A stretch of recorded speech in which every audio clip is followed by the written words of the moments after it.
Hello, everyone. Welcome to our podcast. My name is Anna, and I am very happy to be here with you today. This podcast is for beginners, so we will speak slowly and use simple English. Today, our topic is morning habits. Morning habits are the things we do after we wake up. These small actions can change how we feel during the day. For example, some people drink water, some people exercise, and some people check their phone. I think morning habits are very important because they help us start the day well. I am here with my friend Mark, and we will talk about this together. Hi, Anna. Hi, everyone. My name is Mark, and I am excited to talk with you today. Thank you for listening to our podcast. Like Anna said, today we will talk about morning habits. Everyone has a different morning routine. Some people wake up early and some wake up late. Some people like a quiet morning and some like music. I think morning habits can affect our mood and energy. A good start can make the whole day better. We will share our habits and ideas in a simple way so you can understand and learn easily. Thank you, Mark. I agree with you. Morning habits are small, but they are very powerful. In this podcast, we will talk about simple things you can do in the morning. We will use easy words so you can learn English and understand the topic at the same time. Do not worry if you do not understand everything. You can listen again and practice. I hope you feel relaxed and enjoy this conversation. You can also think about your own morning habits while you listen. Yes, Anna, that is a great idea. Learning English with daily topics is very helpful. Morning habits are part of everyone's life, so it is easy to follow. We will talk like friends so you can feel comfortable. If you want, you can repeat after us. This is a good way to practice speaking. I think it is also a good time to think about how we start our day and how we can make it better. That's right, Mark. I like that we can learn English and also improve our daily life. Morning habits can be simple, like brushing your teeth, washing your face, or eating breakfast. But these small things can make a big difference. In this podcast, we will share our own routines and ask each other questions. This will help you hear natural English and learn how to talk about your habits.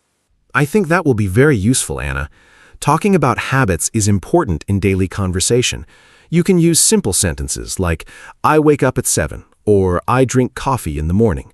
These are easy but useful expressions. We will keep everything clear and simple so you can follow us. Do not worry about mistakes. Learning takes time, and that is okay. Yes, learning step by step is very important. I also think mornings are special because they are the start of a new day. A good morning can make us feel happy and ready. In this podcast, we will talk about what we do, what we like, and what helps us feel good in the morning. I hope you will find some ideas that you can try in your own life. That is a nice idea, Anna. I also think mornings can be calm and peaceful. It's a good time to think and prepare for the day. Some people like to plan their day in the morning. Others just take it easy. There's no right or wrong way. We will share different ideas so you can choose what you like. I like that, Mark. Everyone is different, and that's okay. In this podcast, we will not say what is right or wrong. We will just share simple ideas. You can try them and see what works for you. Also, we will speak slowly so you can understand better. You can pause and repeat if you want. Yes, that is very helpful for beginners. Repeating is a great way to improve your English. You can also try to answer our questions in your mind. This can help you practice thinking in English. Morning habits are easy to talk about, so it's a good topic for learning. Thank you, Mark. Before we start, I want to remind our listeners to relax. This is not a test. Just listen and enjoy. You will improve little by little. Morning habits are simple, so you can follow our conversation easily. I hope you feel like you are talking with us. That's a great message, Anna. We are happy to have you here with us. Thank you for listening to our podcast. Now we are ready for part 1, where we will talk about our own morning habits and simple routines. In part 1, I want to talk about my morning habits. I usually wake up at 7 in the morning. When I wake up, I do not check my phone first. I try to sit quietly for a minute and take a deep breath. Then I go to the bathroom and wash my face and brush my teeth. After that, I drink a glass of water because it helps my body wake up. Sometimes I do light stretching for 5 minutes. It is very simple, but it makes me feel fresh. Then I prepare a small breakfast like bread and fruit, and I eat slowly. That sounds like a very nice routine, Anna. My morning habits are a little different. I usually wake up at 7:30, so a bit later than you.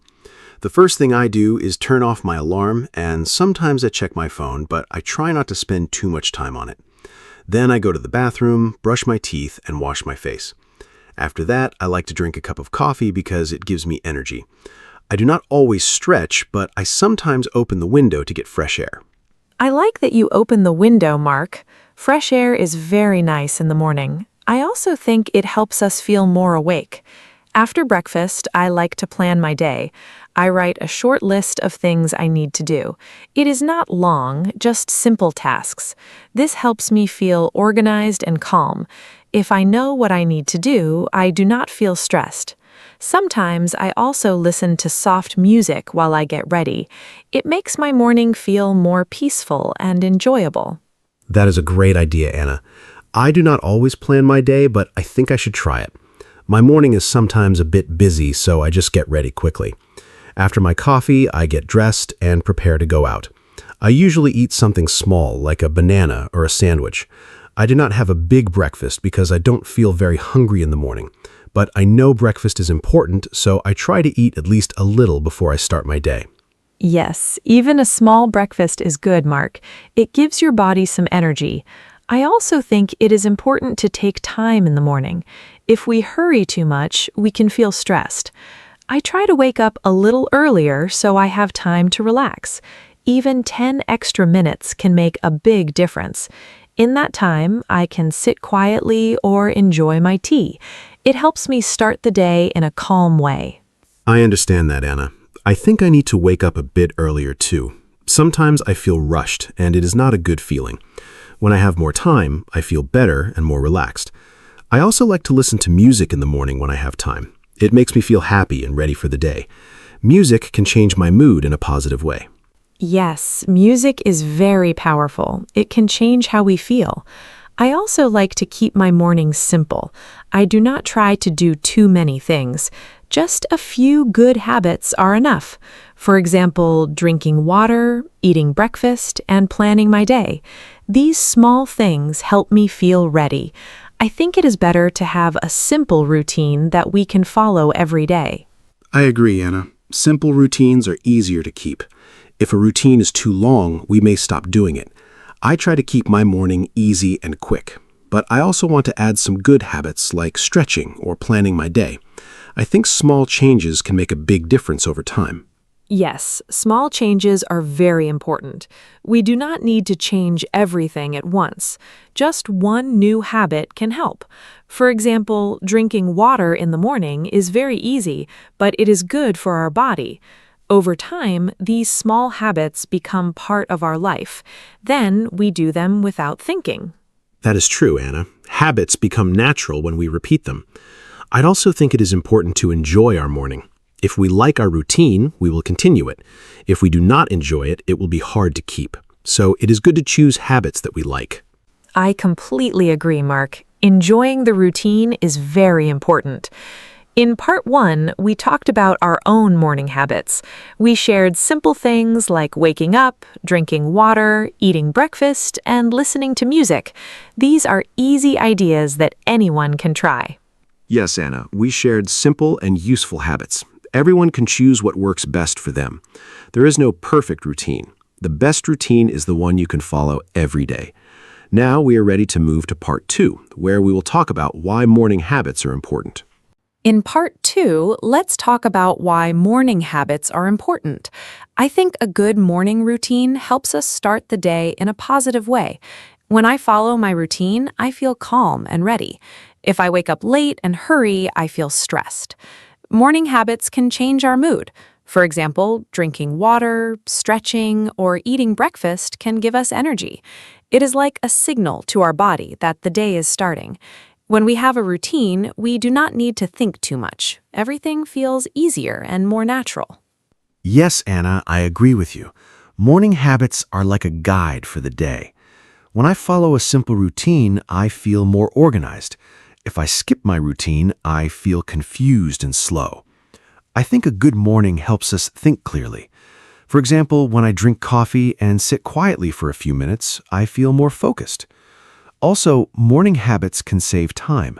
When we know what to do, we do not waste time thinking or deciding. It makes the morning smooth and simple. That's a very good point, Mark. Saving time is very important, especially in the morning. I also think morning habits can reduce stress. When we do things slowly and in order, we feel more relaxed. But when we rush, we can feel nervous and tired. A calm morning can help us stay calm during the day. For example, when I plan my day in the morning, I feel less worried. I know what I need to do, so I feel more in control. I agree, Anna. Planning is very helpful. When I know my tasks, I feel more confident. I also think morning habits can improve our health. For example, drinking water, eating breakfast, and doing light exercise are good for our body. These small actions can help us feel stronger and more active. If we skip these habits, we may feel tired or weak. So a good morning routine is not only about time, but also about health. Yes, health is very important. I also think morning habits can affect our mind. When we start the day in a calm and positive way, we can think better. For example, if we listen to soft music or take deep breaths, we can feel peaceful. This can help us deal with problems during the day. A good morning can give us a good start, and that can change the whole day. That is very true, Anna. I also notice that when I have a good morning, I feel more motivated. I want to do my work and complete my tasks. But when my morning is not good, I feel lazy and slow. So I think morning habits can change our energy and motivation. Even small things like making the bed or opening the window can make a difference. Yes, small things can really help. I also think consistency is important. When we do the same habits every day, our body gets used to them. Then it becomes easier to wake up and start the day. We do not need to think too much. It becomes automatic. This makes our life easier and more comfortable. I agree, Anna. Doing the same routine every day can build strong habits. It may feel difficult at first, but after some time it becomes natural. I also think morning habits can help us feel more confident. When we complete small tasks in the morning, we feel good. It gives us a positive feeling to start the day. That's a great point, Mark. Completing small tasks can give us a sense of success. It may be something simple, like drinking water or eating breakfast, but it still feels good. I also think morning habits can give us time for ourselves. Before the day becomes busy, we can have a quiet moment. This is very important for our mind. Yes, having time for ourselves is very important. In the morning, everything is usually quiet, so it is a good time to relax and think. I think many people forget this and start their day too quickly. But taking even a few minutes can make a big difference. It can help us feel more balanced. I agree, Mark. In part 2, we talked about why morning habits are important. They help us feel calm, save time, reduce stress, and improve our health.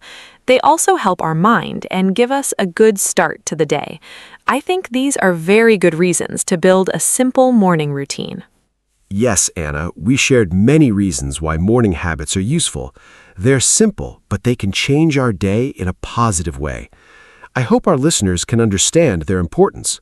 Now, we are ready to move to part 3, where we will share some easy tips for building good morning habits. In part 3, let's share some simple tips for building good morning habits. My first tip is to start small. You do not need many habits at once. Just choose 1 or 2 easy things, like drinking water or making your bed. My second tip is to wake up at the same time every day. This helps your body get used to a routine. My third tip is to prepare the night before. For example, you can choose your clothes or plan your breakfast. This makes your morning easier and faster. Those are great tips, Anna. I want to add some more. First, try not to use your phone right after you wake up. It can make your mind busy too early. Instead, take a few minutes to wake up slowly. Second, you can add a short activity like stretching or walking. It helps your body feel active. Third, try to keep your routine simple and enjoyable. If you like your routine, you will follow it more easily. These small tips can help you build a good morning step by step. I like your tips, Mark. They are very easy to follow. I also think it is important to be consistent. Try to do your habits every day, even on weekends. This helps your routine become natural. Another tip is to give yourself enough time in the morning. Do not rush. If you wake up a little earlier, you can feel more relaxed. Also, try to create a calm environment. A clean room and soft light can make your morning more peaceful. Yes, being consistent is very important. I also think it is good to set a simple goal for the morning. For example, you can say, "Today I will drink water and stretch." This makes your routine clear. Another tip is to enjoy your breakfast. Do not eat too fast. Take your time and enjoy your food. It can make your morning more pleasant and give you energy for the day. That is a nice idea, Mark. Enjoying breakfast is very important. I also think it is good to listen to your body. If you feel very tired, you may need more rest. Do not push yourself too hard. A good routine should help you, not make you feel stressed. Also, you can try different habits and see what works best for you. Everyone is different, so your routine can be unique. I agree, Anna. Everyone is different, and that's okay. I also think it is good to stay positive. If you miss your routine one day, do not feel bad. Just try again the next day. Building habits takes time. Another tip is to keep your routine short. 10 to 20 minutes is enough for many people. This makes it easier to follow every day.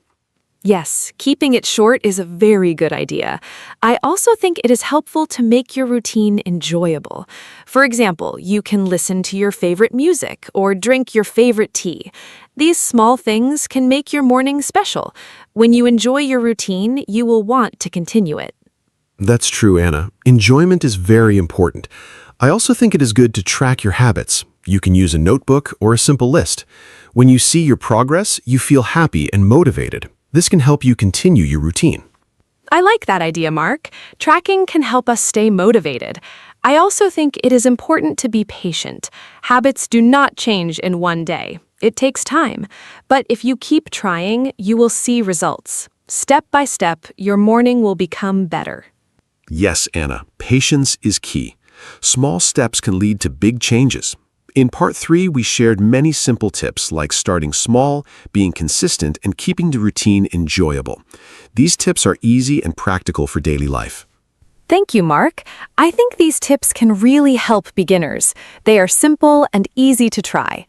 In Part 3, we focused on how to build good morning habits step by step. I hope our listeners feel ready to try their own routine. I agree, Anna. We shared many useful ideas. Now we are ready to move to the ending where we will share our final thoughts and say goodbye. Thank you, everyone, for listening to our podcast today. We talked about morning habits and shared many simple ideas. I hope you learned some new words and useful tips for your daily life. Remember, you do not need a perfect routine. Just start with 1 or 2 small habits, like drinking water or waking up at the same time. Over time, these habits can make your morning better. You can listen again and repeat our sentences to practice English. Thank you for spending your time with us. I hope you feel ready to try a new morning routine tomorrow. Thank you, Anna, and thank you to all our listeners. It was great to talk about morning habits together. A good morning can change your whole day. I hope you can try some of the simple tips we shared. Do not worry if it is not perfect. Just keep trying and find what works for you. Learning English and building habits both take time, so be patient. Practice every day, even a little. Thank you again for listening, and we hope you enjoyed this episode. Before we say goodbye, I want to remind you to practice your English every day. You can listen to this podcast again and repeat after us. You can also talk about your own morning habits in simple English. For example, you can say, I wake up at 7, or I drink coffee in the morning. This is a good way to improve your speaking. We are very happy to be part of your learning journey. Thank you again for listening to us. Take care. That is a great idea, Anna. Practice is very important. Even a few minutes every day can help you improve. Try to listen, repeat, and speak out loud. Do not be afraid of making mistakes. Mistakes are part of learning. Also, try to enjoy the process. Learning English can be fun and useful. We are very happy to share this time with you. Thank you for joining us today. Yes, Mark, I feel very happy too. This was a simple and friendly conversation. I hope our listeners felt comfortable and enjoyed it. Morning habits are easy to talk about, and they are useful in daily life. I hope you found some ideas that you can use. Thank you again for being with us today. I agree, Anna. It was a warm and easy talk. I hope our listeners learned something new. We shared simple ideas that anyone can try. Keep practicing and do not give up. You are doing a great job by listening and learning. Thank you for your time and attention. As we finish our podcast, I want to say one more thing. Please be patient with yourself. Building new habits and learning English both take time. Step by step, you will improve. Keep going and stay positive. Thank you for listening, and I wish you a happy and productive day. Thank you, Anna. That is a very kind message. I also want to wish everyone good luck. Keep learning, keep practicing, and enjoy your journey. We believe in you. Thank you for listening to our podcast today. Now it is time to say goodbye. Thank you so much for joining us. We hope you enjoyed this episode and learned something new. Please come back for our next podcast. We will talk about more easy topics to help you learn English. Have a great day and see you next time. Goodbye, everyone, and thank you again. We hope you have a wonderful day. Take care of yourself and keep practicing your English. We look forward to talking with you again soon. Goodbye, and see you next time. Hello, everyone. Welcome to our podcast. My name is Anna. I am so happy you are here today. Today, we have a very special topic. We are going to talk about family. Family is very important to all of us. In this podcast, I am with my friend Mark. We will talk about our families, our parents, brothers, sisters, and more. I think this is a great topic for people who are learning English. It is simple, but it is also very personal and nice. I hope you enjoy our conversation. Now, let me say hello to Mark. Hi, Mark. How are you today? Hi, Anna. I am great, thank you. And hello to all our listeners. I am Mark, and I am very happy to be here today. I love talking about family. For me, family is everything. It is the most important thing in life. I think this topic is perfect for beginners because we all have a family, and we all know words like mother, father, sister, and brother. So this podcast will help you learn those words in English and use them in real conversations. I am excited to share my family stories with you today. Let's start, Anna. Tell us a little about your family first. Sure. My family is not very big. There are 4 people in my family. I have my mother, my father, my younger brother, and me. We all live together in one house. My mother's name is Maria. She is very kind and warm. My father's name is David. He is strong and funny. My brother's name is Tom. He is 12 years old. I am 25, so I am older than Tom. We are a close family. We eat dinner together every evening. We also watch TV together on weekends. I love my family very much. They are always there for me. What about you, Mark? How many people are in your family? My family is a little bigger than yours. I have my mother, my father, 2 sisters, and 1 brother, so there are 6 people in my family. My mother's name is Helen. She is a teacher. My father's name is Robert. He works in an office. My older sister is Lisa. She is 30 years old. My younger sister is Becky. She is 20. My brother's name is Sam. He's 22. I am the second oldest. We all grew up in the same town. Now some of us live in different places, but we still talk every week. Family is family, right? It doesn't matter where you live. That's what I believe. Do you live close to your parents, Anna? Yes, I do. I still live with my parents. I know some people think that is unusual, but I really like it. My home is warm and comfortable. My mother cooks very well, and I love her food. In the mornings, we have breakfast together before work and school. My father drives Tom to school every day. It is a nice routine. I also help my mother in the house. I clean my room, and sometimes I cook, too. Living with family can be wonderful. Of course, sometimes we disagree, but we always talk and fix things. I think good communication is very important in a family. Do you live with your family, Mark, or do you live alone? I live alone now. I moved out of my parents' house 3 years ago. I have my own apartment. At first, it was difficult. I missed my family a lot. I missed my mother's cooking the most. Her pasta is amazing. Now I cook for myself, but it is not the same. I visit my parents every Sunday. We have lunch together and we talk for a long time. It's my favorite day of the week. I also call my brother Sam almost every day. We are very close. Having your own place is good for independence, but family time is still very special to me. I think you're lucky to still live with your family, Anna. Do you think you will move out soon? Maybe in a few years. Right now, I'm saving money. Apartments are expensive in my city, and honestly, I really enjoy living with my parents. But yes, one day I will move out and start my own life. I think it is important to become independent. My parents always say, "Anna, you can stay as long as you want." They're so sweet. I think my mother will be a little sad when I leave. We are very close. She is not just my mother, she's also my best friend. I can tell her everything. I hope one day I will have my own family too, a husband and maybe 2 children. Do you want children someday, Mark?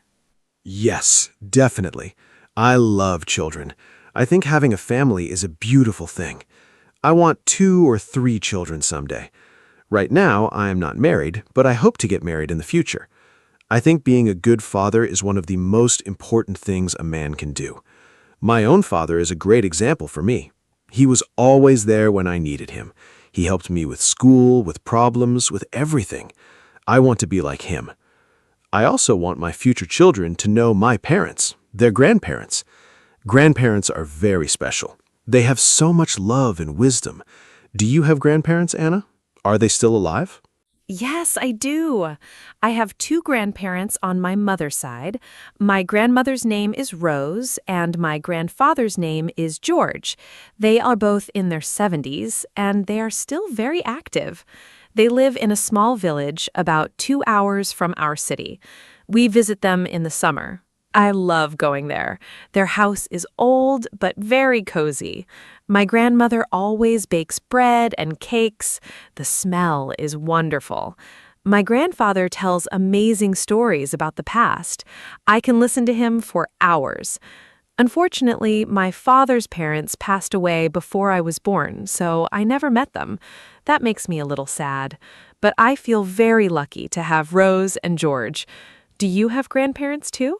Yes, I have one grandmother. Her name is Betty. She's 81 years old, and she's still very sharp and funny. She lives in a care home now, but she is happy there. I visit her every month. She always remembers everything and asks me many questions. Are you eating well? Do you have a girlfriend? She makes me laugh every time. My grandfather on my mother's side passed away 5 years ago. His name was Jim. I miss him very much. He was a great man, very wise and gentle. My father's parents both passed away when I was young. I have some photos of them, but no real memories. It is a little sad. But Betty is wonderful, and I treasure every visit with her. Betty sounds wonderful. I love that she is still funny and curious at 81. Old people have so many interesting stories and experiences. Let's talk about siblings now. You said you have 2 sisters and a brother. Are you close to all of them?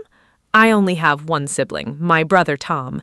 He is still young, only 12, so sometimes we don't have much to talk about. He likes video games and cartoons. I prefer books and music, but I love him very much. I help him with his homework sometimes. He calls me the homework helper. It's funny. When he was a baby, I used to carry him around the house. Now he is almost as tall as me, growing up so fast. Do you get along with your siblings well? Yes, mostly. I am very close to Sam, my brother. We talk almost every day. We like the same sports and the same music. It is very easy to be friends with him. With my sisters, it is a little different. Lisa, my older sister, is very serious. She works a lot and is always busy. We love each other, but we don't talk as often as I would like.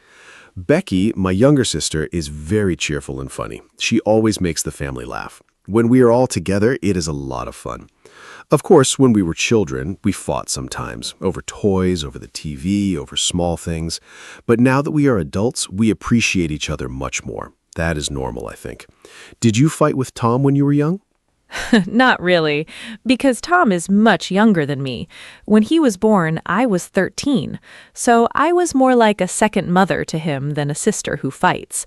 I helped my mom take care of him. I fed him, I read him stories, I played with him. It was sweet. He looked up to me a lot. Even now, he still comes to me when he has a problem and doesn't want to tell mom or dad. I like that. It means he trusts me. I think the age difference is actually nice. We don't compete, we just support each other. Let's talk about parents now. Tell me more about your mom. You said she is a teacher. What does she teach? My mom teaches English at a primary school. She's been a teacher for over 25 years. She loves her job. She always says that children give her energy. She is very patient and kind, and I think those qualities make her a great teacher. At home, she was the same way, patient with us, always ready to explain things. My mom is also a great cook. On Sundays, she makes a big traditional meal for the whole family. It is our favorite time of the week. She works very hard, but she never complains. I really admire her for that. What does your mother do, Anna? Does she work or does she stay at home? My mother works part-time as a nurse at a local clinic. She works 3 days a week. It is not a full-time job, so she also has time for the family. She is very caring and calm. I think her job made her that way, or maybe she chose her job because she was always that way. She is always the person in the family who makes everyone feel better when they are sad or sick. When I was a child and had a fever, she stayed next to me all night. She never slept until I was better. That memory is very special to me. She is my hero. I think mothers are truly amazing people. Your mother sounds great too, Mark. We are both very lucky. We really are. Now let's talk about fathers. My dad, Robert, works in an office. He's an accountant. His job is about numbers and money. At home, he is very different from work, very relaxed and funny. He loves football and watches every match on TV. He also likes gardening.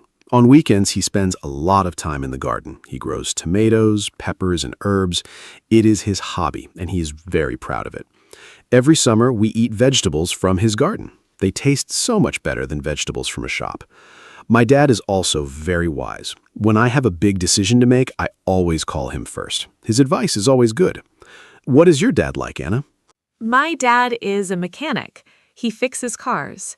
He has his own small garage near our home. He loves his work.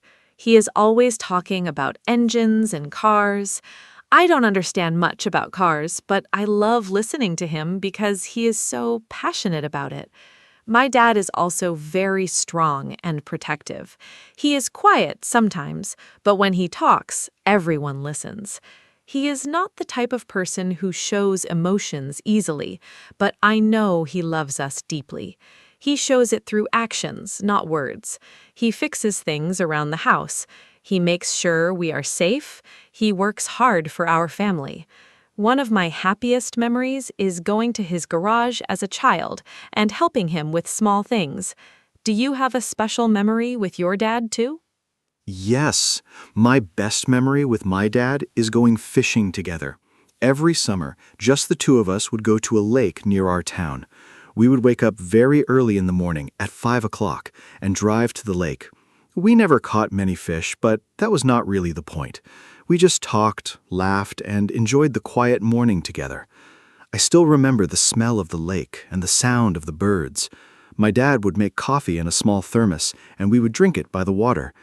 Those mornings were so peaceful. I have not gone fishing in a long time, but now I really want to go again. Maybe I will invite my dad this summer. That memory warms my heart. What is your happiest family memory, Anna? Oh, what a beautiful story, Mark. The fishing memory is so sweet.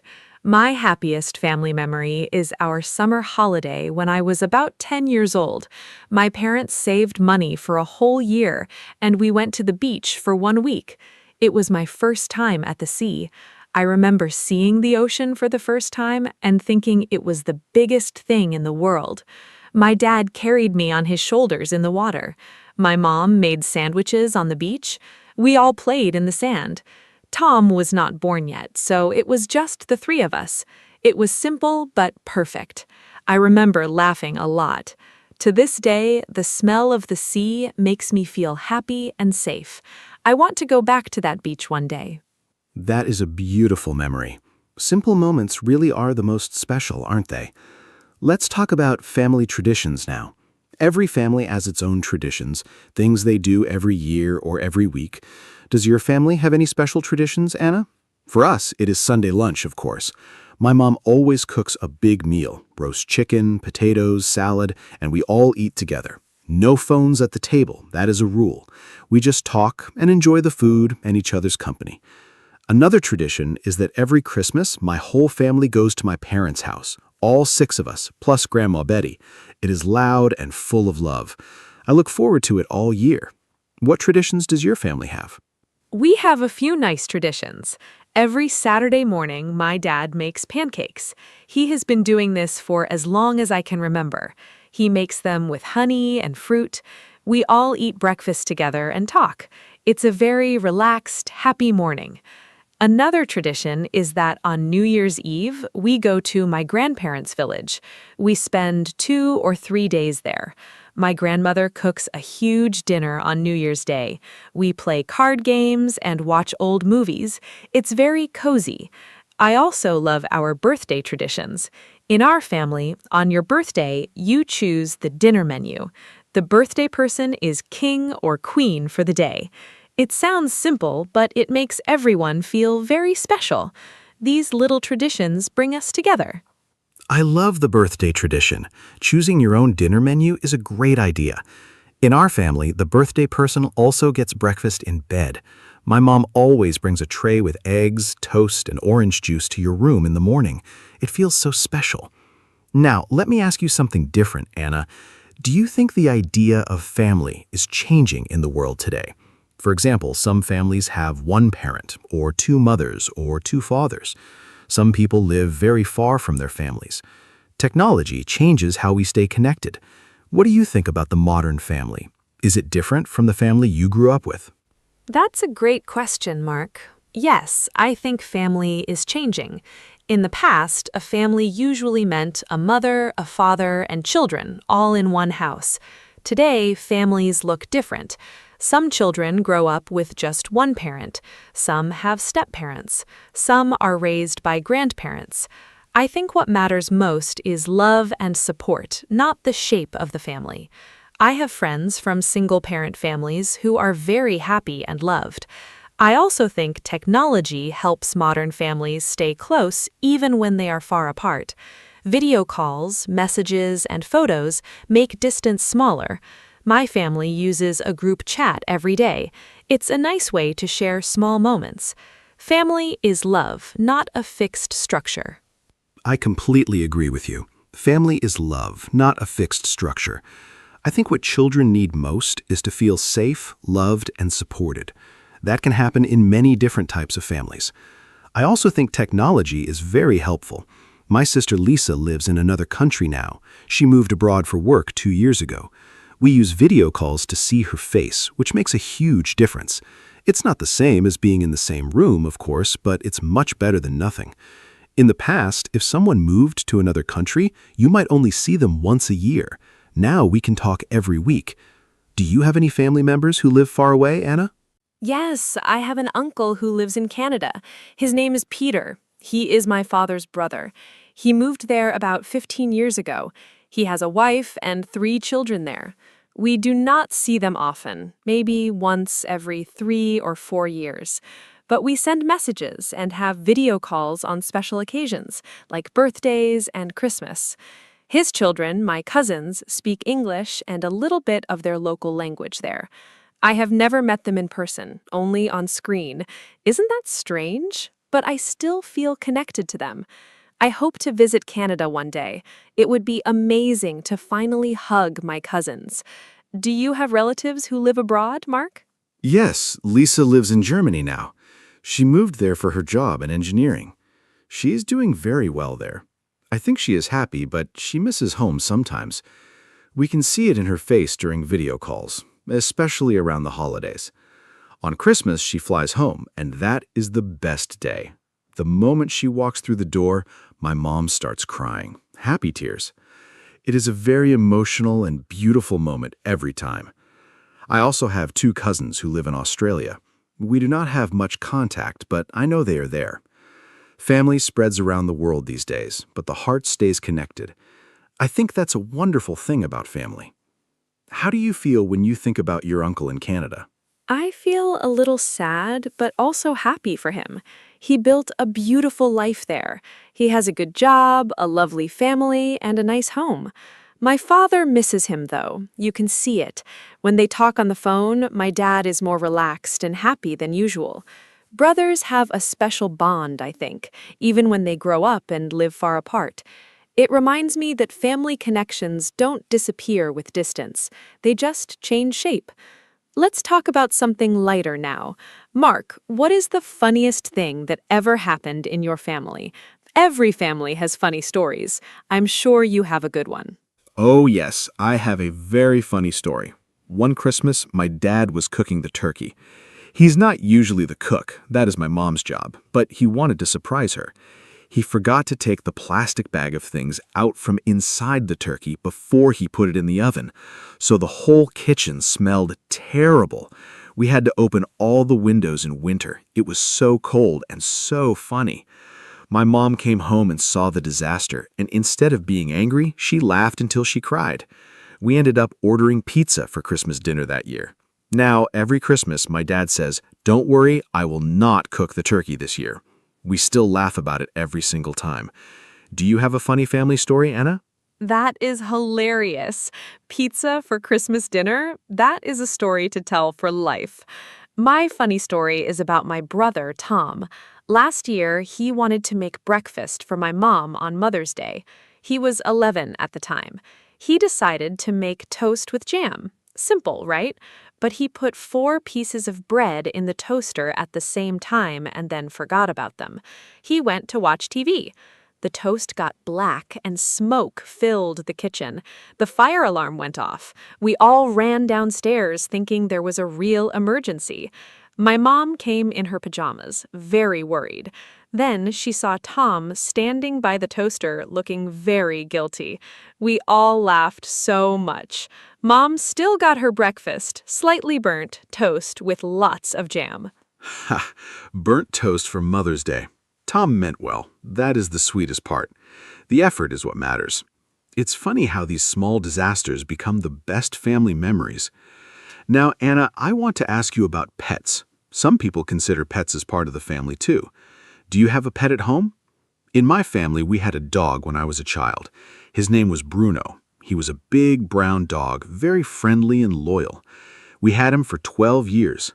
When he died, the whole family cried. He was really part of our family. After Bruno, my parents did not want another dog because the goodbye was too painful. I understand that completely. Do you have pets? Yes, we have a cat. Her name is Mia. She is 4 years old and she is gray and white. She is a very calm and lazy cat. She sleeps most of the day, but she loves sitting on our laps in the evening. Tom absolutely loves Mia. He always tries to dress her up in small clothes, and she tolerates it for about 2 seconds before running away. It is very funny to watch. My dad, who pretended he didn't want a cat at first, is now secretly her biggest fan. Every morning he gives her a small piece of his breakfast.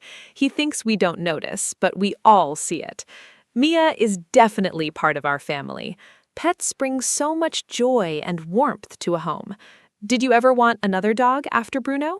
Yes, sometimes I think about getting a dog for my apartment, but I'm not sure I have enough time for one right now.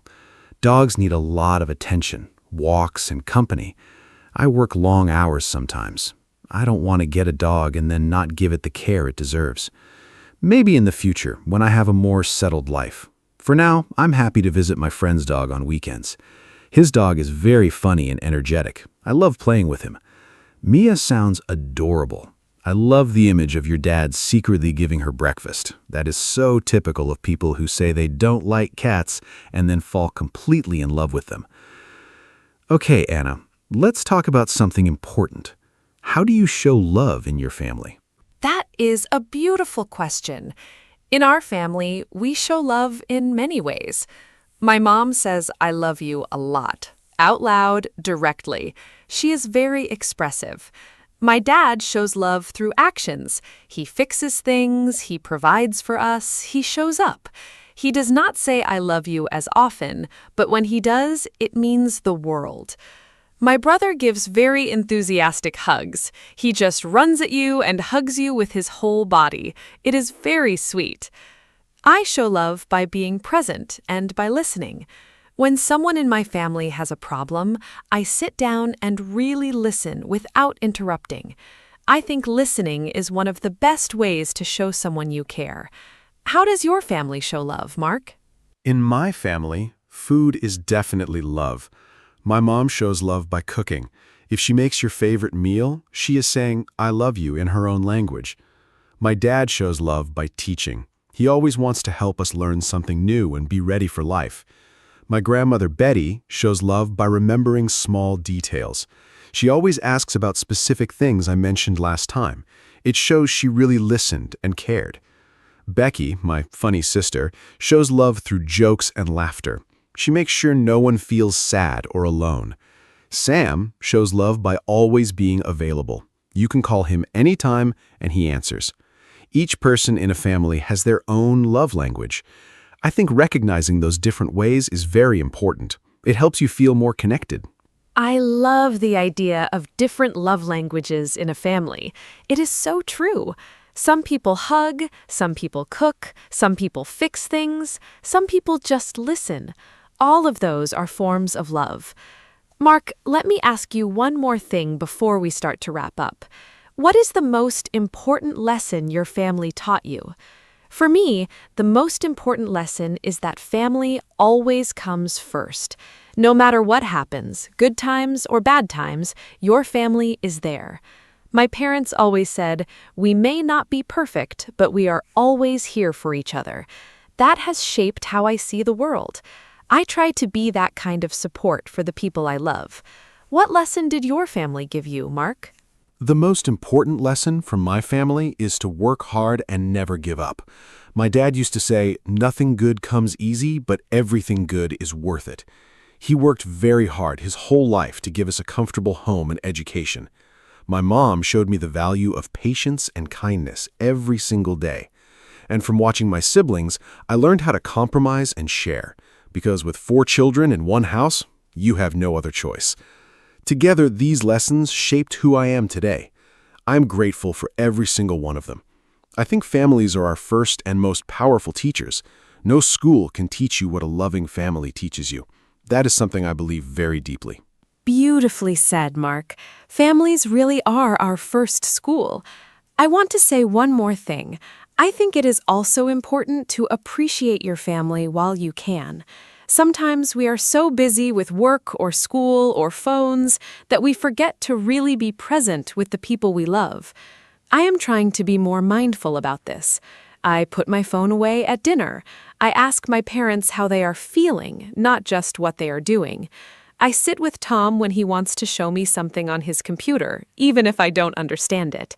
Small moments of attention are a gift. I think after today's conversation, many of our listeners will want to call or hug their families. I hope so. Now, let's say our goodbyes, Mark. Yes, let's wrap up. Today was such a warm and wonderful conversation. I really enjoyed talking about family with you, Anna. I think we touched on so many important things, parents, siblings, grandparents, traditions, memories, love, and lessons. I hope all of you listening today enjoyed it too, and I hope it helped your English a little. Try to use some of the words and phrases we talked about today. Words like siblings, tradition, memory, show love, and come first. Use them when you talk about your own family. The best way to learn a language is to connect it to something real and personal, and nothing is more personal than family. Thank you for being with us today, everyone. Thank you so much, Mark. It was wonderful talking with you today. And thank you to all our lovely listeners for spending this time with us. I hope this podcast was not only good for your English, but also made you smile and think about your own family. Family is a topic we can all relate to, no matter where we are from or what language we speak. That's the beauty of it. If you enjoyed this episode, please share it with a friend who is also learning English. It is always more fun to learn together. And please come back next time. We have more interesting topics coming very soon. Until then, take good care of yourselves and your families. Goodbye from me, Anna. Hello, everyone. Welcome back to our podcast. My name is Anna, and I am so happy you are here with us today. Today's topic is very important and very personal. We are going to talk about self-respect. Maybe you know this word, or maybe it is new to you. Self-respect means that you value yourself. It means you treat yourself well, and you believe you are important. This is a big topic, but we will use simple English today, so don't worry. I am here with my wonderful co-host, Mark. We will share ideas, stories, and tips together. I hope this podcast helps you feel good about yourself. Hi, Mark. How are you today? Are you ready to talk about self-respect? Hi, Anna. I'm doing great, thank you. Hello to all our wonderful listeners. Yes, I am very ready. Self-respect is one of my favorite topics. I think it is something every person needs to understand, young or old. When I was younger, I did not always respect myself. I let people treat me badly sometimes. I said yes when I wanted to say no. It took time to learn that I have value. Now I feel much stronger. I hope today's conversation will help our listeners feel stronger too. This podcast is in simple English, so it is great for beginners. Don't be afraid to listen many times and learn new words. Let's start, Anna. What does self-respect mean to you personally? Great question, Mark. To me, self-respect means that I know I have value. I am not perfect, nobody is, but I am still important. I think self-respect is like a foundation. If you have a strong foundation, you can build a good life on top of it. If the foundation is weak, everything else falls down. When I respect myself, I make better choices. I choose good friends, I eat well, I sleep enough, I say no when something feels wrong. I also don't let people speak badly to me. I believe every person deserves kindness and respect, including from themselves. What do you think is the difference between self-respect and being proud or arrogant, Mark? That is a very good question. I think self-respect and arrogance are very different things. Self-respect means you know your value, but you also respect others. Arrogance means you think you are better than other people. An arrogant person says, I am the best. A person with self-respect says, I am good enough, and so are you. Self-respect is quiet and calm. Arrogance is loud and unkind. I think many people confuse these two things. They are afraid to respect themselves because they don't want to seem arrogant. But that is not right. You can be humble and still have strong self-respect. In fact, I think truly humble people have the strongest self-respect. Do you agree, Anna? Yes, I completely agree. Humble people know their value, but they don't need to show it loudly. They don't need other people to say, you are great, because they already believe it inside. I think self-respect starts from inside you, not from other people. This is a very important idea. Many people wait for others to tell them they are good. They need compliments every day to feel okay. But if your self-respect comes from outside, it is not stable. Today, someone says something nice and you feel good.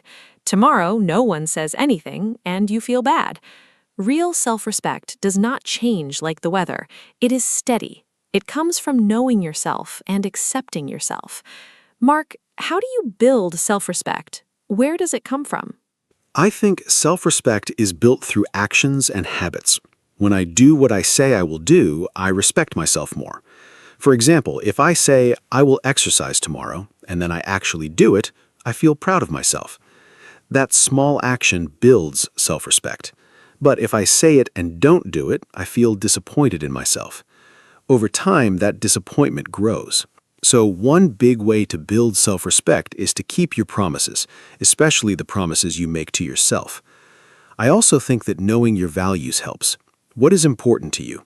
What do you believe is right or wrong? When you live according to your values, you feel strong inside. Do you have a daily habit that helps your self-respect, Anna? Yes, I have a few habits that really help me. Every morning, I spend 5 minutes just sitting quietly. I don't look at my phone right away. I take a breath and think about one thing I am grateful for and one thing I like about myself. It sounds simple, but it really helps me start the day feeling positive. Another habit is writing in a journal.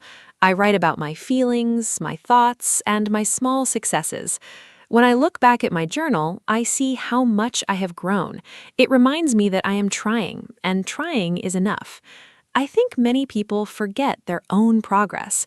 They only see what they haven't done, not what they have done. That's hard on self-respect. What do you think hurts self-respect the most, Mark? I think the thing that hurts self-respect the most is negative self-talk. That means the bad things we say to ourselves in our own head. For example, I am stupid, I am ugly, nobody likes me, or I can never do anything right. These thoughts are like little voices, and if we listen to them too much, we start to believe them. The sad thing is, we would never say these things to a friend. If a friend made a mistake, we would say, "It's okay, try again." But we say very cruel things to ourselves. I think we must practice being kind to ourselves the same way we are kind to others. If you catch yourself saying something mean to yourself, stop. Change it to something kinder. Have you experienced negative self-talk, Anna? Oh, absolutely. I think everyone has. When I was in school, I was very hard on myself. If I got a bad grade, I would say, "You are so stupid, Anna." I would not eat well, I would not sleep, I would just feel terrible for days. Looking back, I was very unkind to myself. One thing that helped me was a teacher who told me, "Anna, you are not your grades. You are so much more than that." Those words stayed with me for a long time. I think we all need someone like that in our lives, someone who reminds us of our worth. But we also need to be that person for ourselves. We cannot always wait for someone else to be kind to us. We must be kind to ourselves first. Mark, did anyone ever help you see your own value? Yes, my older brother helped me a lot. When I was about 16, I had a group of friends who were not very nice. They made fun of me sometimes. They called me names. I thought that was just normal because they were my friends. My brother saw what was happening and he said, "Mark, friends do not treat each other this way. You deserve better." At first, I didn't believe him. I thought maybe I was the problem, but slowly I understood that I was allowing people to disrespect me because I didn't respect myself. That was a turning point for me. I slowly changed my friends. I started to choose people who treated me well. And when I was around kinder people, I started to feel better about myself too. Do the people around us really affect our self-respect, Anna? Absolutely they do. The people around us have a huge effect on how we feel about ourselves. If you spend time with people who criticize you, put you down, or make you feel small, your self-respect will slowly get weaker. But if you are around people who support you, encourage you, and treat you with kindness, your self-respect grows. I think of it like a plant. If you put a plant in dark, cold conditions, it will die. But if you give it sunlight and water, it will grow beautifully. We are the same. Our environment matters. This is why choosing your friends carefully is so important. It is not about being selfish, it is about protecting your inner world. Have you ever had to end a friendship because it was hurting your self-respect? Yes, and it was one of the hardest things I ever did. I had a friend, let's call him Dan, for almost 6 years. At first, our friendship was fun, but slowly he became more and more negative. He always criticized my ideas. He said things like, "That will never work," or "You always make mistakes." After spending time with him, I always felt tired and sad. I tried to talk to him about it, but nothing changed. Finally, I decided to slowly step away from the friendship. I felt guilty at first. I thought, is it wrong to leave? But then I realized protecting your peace is not selfish. It is necessary. After I stopped seeing Dan, I felt lighter and more confident. My self-respect got stronger. Have you ever set a boundary with someone, Anna? Yes, and let's talk about boundaries because I think they are very connected to self-respect. A boundary is a limit you set. It is a way of saying, this is okay with me, and this is not okay with me. For example, please don't speak to me that way, or I need time alone on weekends. Boundaries are not walls. They are healthy limits that protect you. I used to have trouble setting boundaries because I was afraid people would not like me. I wanted everyone to be happy with me. But trying to make everyone happy made me very unhappy. When I started setting small boundaries, people around me actually respected me more, not less. It's like when you respect yourself, others learn to respect you too.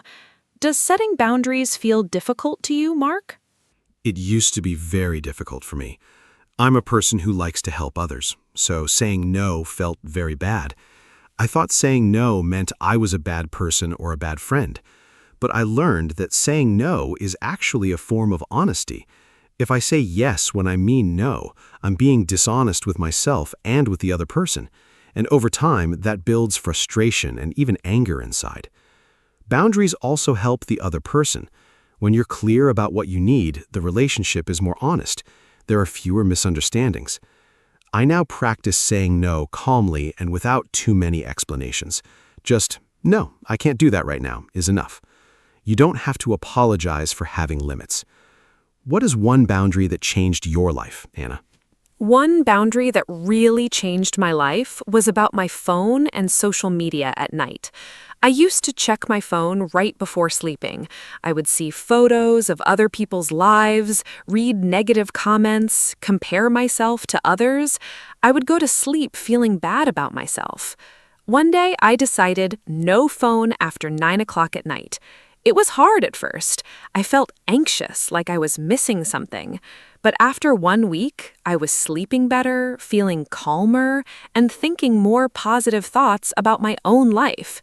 That one boundary made a huge difference to my self-respect and my happiness. Sometimes the smallest changes have the biggest results. I think social media can be very dangerous for self-respect if we are not careful. Do you think social media hurts self-respect, Mark? Yes, I do. Social media can be very damaging for self-respect, especially for young people.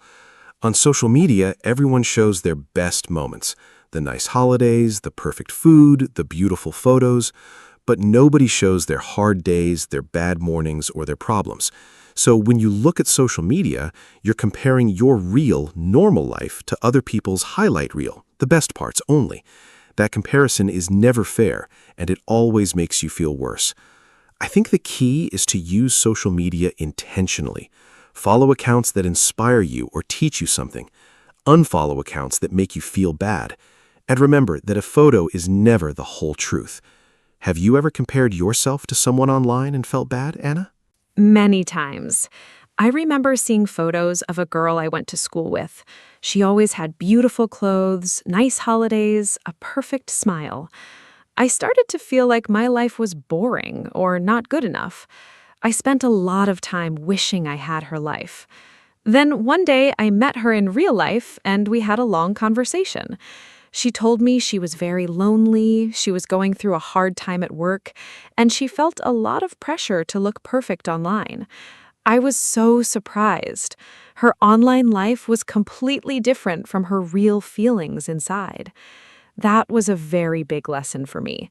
I stopped comparing myself to the online world after that. Comparison is one of the biggest enemies of self-respect. Mark, is there anything else you think is an enemy of self-respect? Yes, I think perfectionism is a big enemy of self-respect. Perfectionism means you think everything you do must be perfect. If it is not perfect, you feel like a failure. The problem is, nothing in life is perfect. We all make mistakes, we all have bad days. If your self-respect depends on being perfect, you will always be disappointed. I used to be very perfectionist. I worked very long hours and still felt like I had not done enough. I was never satisfied. My therapist helped me understand that done is better than perfect. Trying is more important than succeeding every time. When I accepted that I am a work in progress, not a finished product, I started to feel much better about myself. Do you think it's possible to love yourself and still want to improve? Yes, absolutely. And I think this is a very important point. Self-respect does not mean you think you are perfect or that you have nothing to learn. It means you accept yourself as you are right now, while also believing you can grow. Think of a child learning to walk. The child falls down many times, but we don't say, "This child is a failure." We say, "Keep trying, you are doing so well." We need to be that encouraging voice for ourselves, too. You can look in the mirror and say, "I have things to work on, and I am still worthy of love and respect." Both things are true at the same time. Self-improvement and self-respect are not opposites. In fact, when you respect yourself, you want to improve because you care about your own future. Mark, let's talk about self-respect at work. Is it different there? Great topic. Self-respect at work is very important and can be challenging. At work, there's often pressure to agree with your boss, to work extra hours, or to be quiet about problems. I had a job a few years ago where my manager spoke to me in a disrespectful way in front of other people. I felt embarrassed and small. At first, I said nothing. I thought it was normal.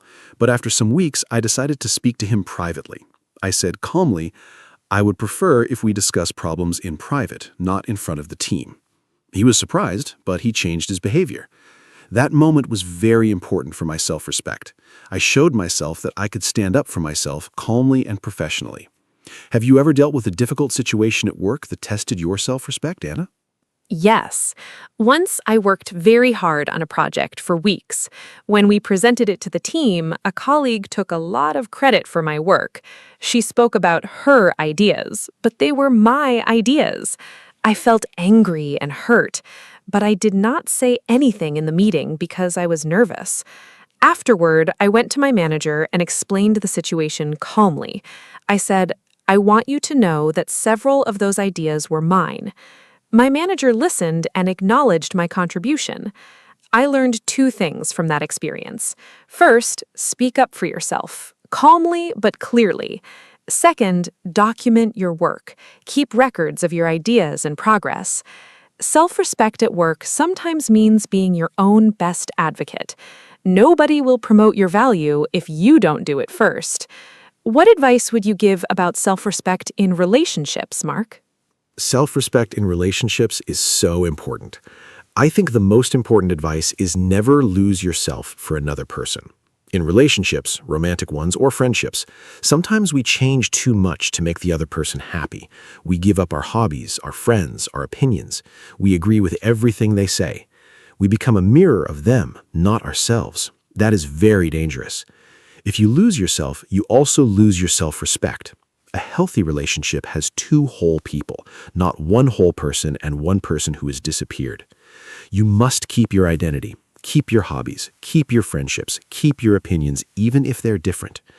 Of course, compromise is part of every relationship, but there is a big difference between healthy compromise and losing who you are.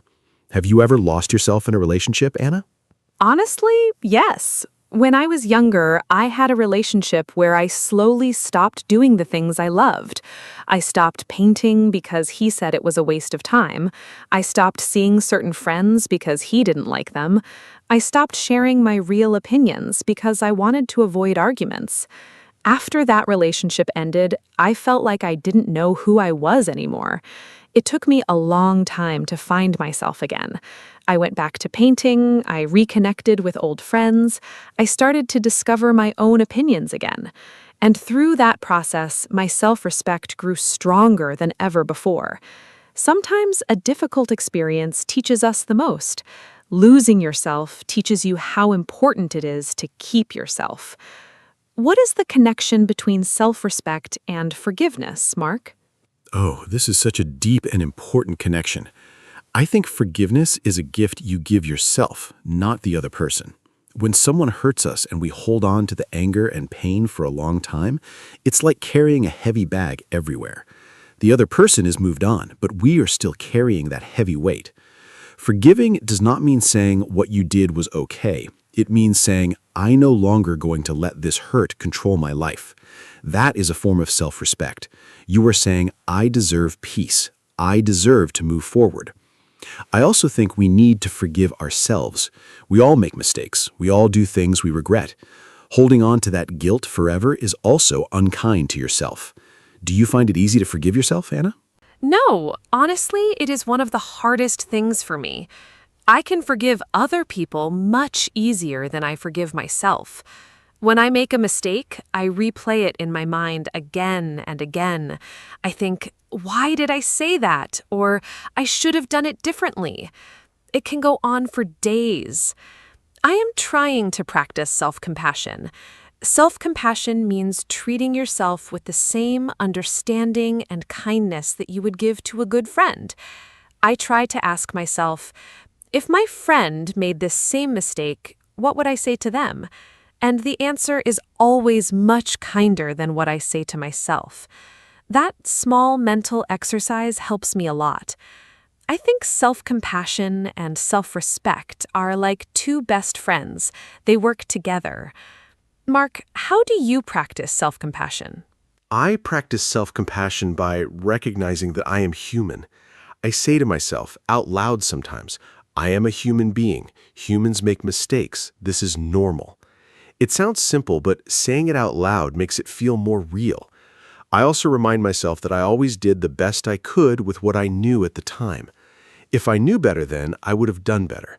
But I didn't, so I made the choice I made, and now I can learn and move forward. Another thing that helps me is reading stories of other people who made big mistakes and recovered. It reminds me that nobody is perfect, not even very successful people. Everyone struggles. Everyone fails sometimes, and everyone can start again. Anna, let's talk about body image. Do you think how we feel about our body affects self-respect? Yes, it definitely does. And this is a topic I feel strongly about. Many people, especially women, have a complicated relationship with their bodies. From a very young age, we see images of perfect bodies in magazines, movies, and social media. We are taught that we need to be thinner or have perfect skin or look a certain way. This pressure is very damaging to self-respect. I spent years not liking my body. I thought I would be happier when I lost weight or changed something about myself. But happiness never came from changing my body. Happiness came when I decided to respect my body as it is. My body does so much for me every day. It breathes, it moves, it thinks. I am grateful for it. Treating your body with care is an act of self-respect. How do you think men experience body image, Mark? Men experience body image issues too, but we often don't talk about it. There's a pressure on men to be strong, muscular, tall. If a man doesn't look like those images, he might feel embarrassed or not good enough. I was quite thin when I was young, and some people made jokes about it. I hated taking off my shirt at the pool. I felt ashamed of my body. Over time, I started exercising, not to look a certain way, but because it made me feel strong and healthy. That shift in motivation was very important. When you exercise to punish your body or to look like someone else, it is not self-respect. When you exercise because you love and value your body, that is self-respect. The goal changes everything.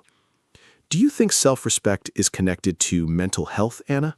Absolutely. They are deeply connected. When we have low self-respect, we often feel anxious, sad, or empty. We feel like we don't matter. Those feelings can grow into bigger problems like depression or anxiety over time. On the other hand, when we have healthy self-respect, we handle stress better. We bounce back more quickly from difficult situations. We feel more stable and calm inside. I think self-respect is like a mental immune system. When it is strong, you can handle life's challenges without breaking. When it is weak, even small problems feel enormous. This is why working on self-respect is not selfish. It's actually taking care of your mental health. Have you ever struggled with your mental health, Mark? And how did self-respect play a role? Yes, I went through a period of depression about 5 years ago. I was working too much, sleeping too little, and ignoring my own needs completely. I thought, I must be productive. I must achieve more. I had no time for rest, for friends, for fun. My self-respect was actually quite low at that time, even though from the outside I looked busy and successful. I finally asked for help and started seeing a therapist. One of the first things she helped me understand was that I was treating myself like a machine, not a person. Machines don't need rest or love. People do. Learning to put my own needs on the list, not at the bottom, but somewhere in the middle, was a huge step. Do you think asking for help is a sign of self-respect, Anna? Yes, I strongly believe asking for help is a sign of self-respect, not weakness. It takes courage to say, I'm struggling and I need support. It shows that you value yourself enough to get the help you need. In many cultures, asking for help is seen as something to be ashamed of. Especially for men, there's a message that says, be strong, handle it yourself, don't show your feelings. But that message is very harmful. Everyone needs help at some point. A person who asks for help is saying, I deserve to feel better. I am worth the effort. That is beautiful self-respect. I also think that being around people who ask for help normalizes it. When my friend told me she was seeing a therapist, I felt brave enough to try it too. Have you told others about your experience with therapy, Mark? Yes, I have, and I'm glad I did. At first, I felt nervous to tell people. I thought they would think I was weak or strange, but the reactions were almost always positive. Many people said, me too, or I'm thinking about doing that as well. Opening up made real connections. It also helped me feel less alone. I think one of the most powerful things you can do for yourself and others is to be honest about your struggles. It helps both you and the people around you. Self-respect also means being honest, especially with yourself, not pretending everything is fine when it is not hiding your needs to look perfect. True self-respect includes accepting your vulnerabilities. Anna, let's move towards some practical tips. What are your top everyday actions for building self-respect? Great idea. Here are my favorite everyday actions. First, speak kindly to yourself. Pay attention to the words you use in your head. Replace, I am so stupid, with, I made a mistake and I can learn from it. Second, keep small promises to yourself. If you say you will take a walk, take the walk. These small acts tell your brain, I matter. Third, do one thing every day that you enjoy, just for you. Not for work, not for others, just something that makes you feel alive and happy. Fourth, spend time with people who make you feel good about yourself. Fifth, rest without guilt. Rest is not laziness. Rest is part of being a healthy, whole human being. These 5 things can truly change how you feel about yourself over time. What are your top tips, Mark? My top tips are these. 1. Practice saying no once a week to something small. Build the muscle slowly. 2. Stop apologizing for things that don't need an apology. Many people say sorry too often for having a different opinion, for asking a question, for existing in a space. You don't need to apologize for those things. 3. Celebrate your small wins. Did you finish a hard task? Did you have a difficult conversation? That deserves a small celebration. 4. Learn something new regularly. When you grow, you feel capable, and that builds self-respect. 5. Take care of your body. Sleep, eat well, move. How you treat your body sends a message to your mind. Treat it with care, and your mind will believe you are worth caring for. Which of these do you think is the hardest for most people, Anna? I think the hardest one for most people is stopping over-apologizing. It is such a deep habit, especially for women. We apologize for everything. Sorry, can I ask a question? Sorry, I have a different opinion. Sorry for taking up space. I used to do this all the time. I thought being apologetic made me polite, but actually, over-apologizing sends a message that says, I don't think I have the right to be here. It is the opposite of self-respect. Now, I try to replace unnecessary sorry with thank you. Instead of sorry I'm late, I say thank you for waiting. It changes the energy completely. It is still polite, but it does not put yourself down. Small language changes can really shift your mindset over time. Mark, what do you think is the connection between self-respect and success? I think self-respect is the foundation of success, whatever success means to you. When you respect yourself, you believe you deserve good things. You believe your goals are worth pursuing. You are willing to work for them because you think you are worth the effort. Without self-respect, even if you achieve something big, you might not feel happy or satisfied. You might think, I got lucky, or I don't really deserve this. That's called imposter syndrome, the feeling that you are not good enough even when you are doing well. I've experienced that myself. On the other hand, with strong self-respect, even failure does not destroy you. You say, this did not work, what can I learn, how can I try again? Self-respect gives you resilience. Anna, do you think self-respect can be learned at any age? Yes, 100%. Self-respect can be learned and grown at any age. I have met people in their 50s and 60s who said they finally found their self-respect after a long life. It is never too late. In fact, some of the most self-assured people I know are older people who have lived through many experiences, learned from them, and accepted themselves fully. The brain can change and grow at any age. Science has proven this. Habits can be changed at any age. Old beliefs can be questioned and replaced at any age. Of course, it is wonderful if children learn self-respect early. That is why it is so important to teach children to know their value from a young age. But if you didn't learn it as a child, you can absolutely build it now. Before we say goodbye, I want to say a big thank you to Anna for this wonderful conversation. Talking about self-respect is not always easy, but it is so necessary. I hope that everyone listening today takes away at least one small idea that helps them feel more valued and more confident. Remember, self-respect is not arrogance. It is not selfishness. It is the quiet, strong belief that you matter. And that belief is available to every single person, including you. If you are struggling with self-respect right now, please be patient with yourself. It's a journey, not a destination. Every small step counts. Start with one kind thought about yourself today, and come back to listen to this podcast again. Repetition is great for learning. Thank you so much for being with us today, everyone. Thank you, Mark. What a truly beautiful conversation this has been. And a huge thank you to all of you who listened today. I hope this podcast gave you something to think about and something to feel. Self-respect is a lifelong practice. Some days are easier than others, but every time you choose yourself, every time you say no to something that hurts you, every time you speak kindly to yourself, every time you set a small boundary, you are building something beautiful inside you. You are building your self-respect. If today's episode helped you, please share it with someone who might need it too. And remember our key message. You are worthy, you are enough, and you deserve to be treated with kindness, starting by yourself. Until next time, take care of yourselves. Goodbye from me, Anna. Hello, everyone. Welcome back to our podcast. My name is Anna, and I am so happy you are here today. Today's topic is one of my favorite topics, summer. I love summer so much. The warm weather, the long days, the holidays, everything about summer makes me happy.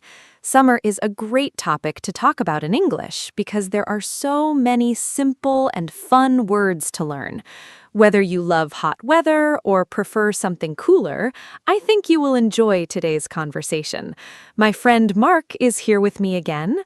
Mark, are you excited about today's topic? I cannot wait to hear what you think about summer. Hello, everyone. I am so glad to be here. My name is Mark, and yes, I am very excited about today's topic. Summer is such a wonderful season. It is the time for holidays, sunshine, ice cream, and spending time with friends and family. In this podcast, Anna and I will talk about everything related to summer: the weather, activities, food, travel, and more. We will use simple English so it is easy for everyone to follow along. Even if you are just starting to learn English, don't worry, we will speak slowly and clearly. I hope this conversation helps you learn new words and feel more confident in English. Let's begin. Mark, let me start with a simple question. What is your favorite thing about summer? For me, it is definitely the sunshine. I love waking up in the morning and seeing a bright blue sky. In winter, the days are short and gray, but in summer, the sun rises early and sets late. There is so much light. I feel so much happier and more energetic in summer. The warm weather also makes me want to go outside and be active. I love walking in the park, sitting in a cafe outside, or just reading a book in the garden. Sunshine really changes my mood completely. What about you, Mark? Anna, I love the sunshine too, but my favorite thing about summer is the long evenings. In summer, it stays light until 9 or even 10 o'clock at night. That means more time to enjoy the outdoors after work or school. I love sitting outside with friends in the evening, having a cold drink and just talking and relaxing. There is something very special about a warm summer evening. Everything feels slower and more relaxed. People seem happier and friendlier too. I also love that in summer you can do so many activities outside. Barbecues, walks, outdoor cinema, festivals. Summer evenings are truly magical. They are my absolute favorite part of the season. Oh, yes, summer evenings are so beautiful. I love them too. Mark, let's talk about summer weather. Summer means hot weather for most people, but how hot do you like it? I personally love warm weather, but not too hot. Around 25 degrees Celsius is perfect for me. When it is over 35 degrees, I find it too hot. I feel tired and uncomfortable. I drink a lot of water, stay in the shade, and try not to go outside in the middle of the day. What temperature do you prefer in summer? And do you have any tips for staying cool when it is very hot outside? Hot weather can be tough. 25 degrees is perfect. I agree with you, Anna. I also love warm weather, but extreme heat is very difficult. When it is very hot, I drink a lot of cold water, maybe 2 or 3 liters a day. I also wear light, loose clothing. Light colors like white and yellow are best because they do not absorb as much heat as dark colors. I also use a fan or air conditioning at home. Taking a cold shower in the afternoon is wonderful when it is hot. And I try to do outdoor activities in the morning or evening, not at midday when the sun is strongest. Staying hydrated is the most important thing in hot weather. Great tips, Mark. Staying hydrated is so important. I always carry a water bottle with me in summer. Mark, let's talk about summer holidays. Do you take a holiday in summer? I think summer is the most popular time for holidays. Many people travel in July and August because children are not in school. I love going on holiday in summer. Last summer, I went to the beach for 1 week. It was wonderful. I swam in the sea, ate delicious food, and relaxed in the sun. The beach is my favorite holiday destination in summer. Do you prefer the beach, the mountains, or the city for a summer holiday? What is your dream summer holiday? I love summer holidays. Last summer, I went to a small village in the mountains. It was cooler there than in the city, which was really nice. I went hiking every day and saw beautiful views. The mountains are so peaceful and quiet. But I also love the beach. The sea, the sand, the sound of the waves, it is very relaxing. I think my dream summer holiday would be a mix of both, a few days at the beach and a few days in the mountains. I also love city trips in summer. Many cities have outdoor events and festivals in summer. There are so many options. Every type of holiday has something special to offer. A mix of beach and mountains sounds wonderful. Mark, let's talk about summer food. I think food is one of the best parts of summer. In summer, I eat differently than in winter. I eat more salads, fresh fruits, and cold foods. My favorite summer fruit is watermelon. It is so refreshing and sweet. I also love strawberries, cherries, and peaches. They are all at their best in summer. I also enjoy ice cream a lot in summer. There are so many flavors. My favorite is lemon ice cream. It tastes so fresh and cold. Do you have favorite summer foods? I think food is one of the best things about the warm season. Anna, I completely agree. Summer food is amazing. My absolute favorite summer food is a barbecue. I love cooking outside with friends. We grill chicken, vegetables, and corn on the cob. Everyone sits together, eats, and has fun. It is a very social kind of meal. I also love cold drinks in summer. Fresh lemonade, iced tea, and fruit smoothies. They are so refreshing on a hot day. And yes, ice cream is essential. My favorite flavor is chocolate, but I also love mango ice cream. Summer is also great for eating outside at restaurants and cafes. There's something special about eating good food in the warm sunshine with the people you love. A barbecue sounds so fun. I love those too. Mark, let's talk about summer activities. There are so many things you can do in summer that you cannot do in other seasons. I love swimming. In summer, I go to the swimming pool or the beach very often. Swimming is great exercise and it is also very fun. I also love cycling in summer. The weather is perfect for riding a bike along a nice path. And I love having picnics in the park. I take a blanket, some food, and my friends, and we sit outside for hours. It is so simple, but so enjoyable. What are your favorite summer activities? Do you prefer outdoor sports or something more relaxing? I love so many summer activities. I enjoy swimming too. It is the perfect way to cool down on a hot day. I also love playing beach volleyball. It is so energetic and fun. I also enjoy hiking in summer, as I mentioned before. But I also like more relaxing activities. I love reading a book outside in the shade of a tree. There's nothing better than a good book, a warm day, and a cold drink beside you.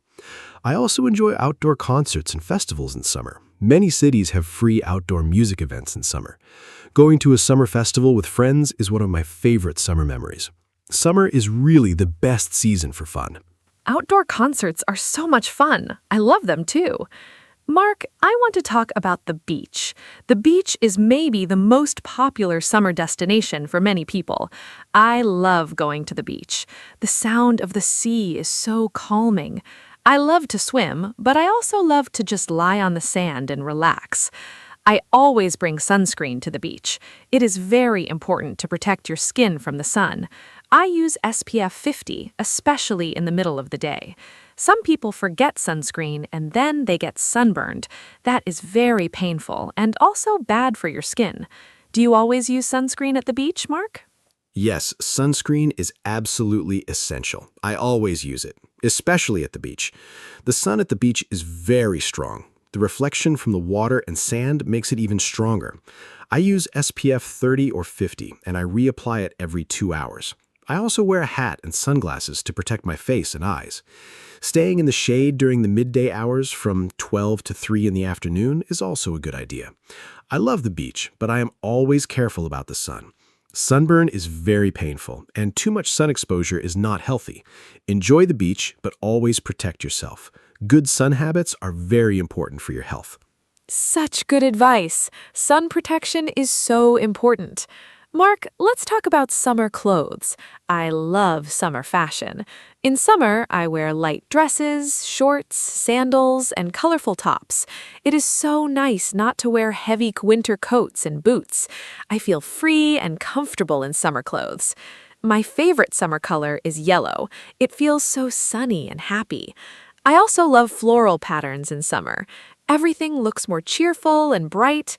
I always carry a light cardigan in my bag because sometimes places like shops or restaurants have very strong air conditioning and it can get cold inside. What do you like to wear in summer, Mark? Do you have a favorite summer style? I love summer clothes too. In summer, I wear shorts, light t-shirts, and sandals. Everything is simple and comfortable. I prefer plain colors, white, light blue, and light gray. They feel cool and clean. I also always wear a cap or a hat outside to protect my head from the sun. I think the best thing about summer clothes is how easy they are. In winter, you have to think about many layers. In summer, you just put on a t-shirt and shorts and you're ready. I also agree about the cardigan tip. Air conditioning in shops and cinemas can be very cold in summer. Always have a light layer with you. It is very practical. So practical. Mark, let's talk about summer and children. I think summer is the happiest time for children. They do not have school. They have long summer holidays, sometimes 2 or 3 months. When I was a child, I loved summer so much. I spent my summers at my grandmother's house in the countryside. We played outside every day.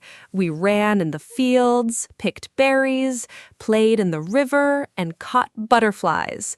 Those are some of my best childhood memories. Summer felt endless and magical when I was young. Do you have good memories from your childhood summers, Mark? I think summer memories from childhood are very special and last forever. Oh yes, my childhood summers were the best. I grew up near the sea, so every summer we went to the beach almost every day. My parents would pack lunch and we would spend the whole day there, swimming, building sandcastles, playing in the waves. I also remember summer evenings playing football with the neighborhood kids until it was dark. Those were such simple but happy times. I also loved summer fairs and festivals in our town. There was always music, food stalls, and fun games. Childhood summers feel so free and carefree. Now, as an adult, I try to bring some of that same joy into my summers, spending time outside, relaxing, and enjoying simple pleasures. That sounds so beautiful, Mark. Childhood summers really are magical. Now, let's talk about something different: summer and health. Summer can be very good for your health, but it can also be challenging. The sunshine gives us vitamin D, which is important for our bones and our mood. People often feel happier in summer because of the sunlight. Exercise is also easier in summer because the weather is nice and you want to be outside. But summer can also bring problems: too much sun, dehydration, and heat exhaustion. I always try to be careful about these things. Do you think summer is generally a healthy season? What do you do to stay healthy in summer? Summer is a wonderful season for health when you are careful. The extra vitamin D from sunlight really does boost your mood and energy. I sleep better in summer too. The warmth makes me feel relaxed. I also exercise more in summer because I love being outside. I walk, swim, and cycle much more than in winter. But yes, the heat can be a risk. Drinking enough water is the #1 thing for summer health. I also eat lighter foods in summer, more salads and fruits, less heavy meals. And I try not to stay in the sun too long. Taking care of yourself in summer means you can enjoy everything the season has to offer without any problems. So well said. Mark, let me ask about summer and travel. Summer is the most popular travel season. Airports and trains are very busy in July and August. Hotels and holidays can also be more expensive in summer. Have you ever had any travel adventures or funny travel stories from summer? I remember one summer I missed my flight because of a traffic jam on the way to the airport. It was a terrible day. But then I got on the next flight and my holiday was wonderful. Travel does not always go perfectly, but those stories become funny memories later. Do you have any memorable summer travel stories? Good or bad ones are both welcome. Oh, I have a funny travel story. One summer, my friends and I drove to the coast for a camping trip. We were so excited. But when we arrived, we realized we forgot the tent at home. We had all our sleeping bags and food, but no tent. We had to sleep in the car that first night. It was very uncomfortable, but we laughed so much about it. The next day, we bought a cheap tent from a local shop, and the rest of the holiday was perfect. Now that story is one of our favorite memories to tell. Travel surprises and mistakes make the best stories. The most important thing is to stay positive and laugh about the unexpected things. That story is so funny. Sleeping in the car? Oh no! But I love that it became a great memory. Mark, let's talk about summer festivals and events. Summer is full of fun events. There are music festivals, outdoor cinema, food festivals, sports events, and local fairs. I love going to local summer festivals. They are usually free or not expensive. There is music, food, dancing, and a great atmosphere. Last summer, I went to an outdoor jazz festival in my city. It was a beautiful, warm evening, the music was wonderful, and I sat on the grass with my friends. It felt like a perfect summer night. Do you enjoy going to festivals and events in summer? What kind of events do you like most? Summer festivals are one of my favorite things. I love music festivals most of all. There's something amazing about listening to live music outside under the open sky. The energy of the crowd, the music, the warm air, it is a truly special experience.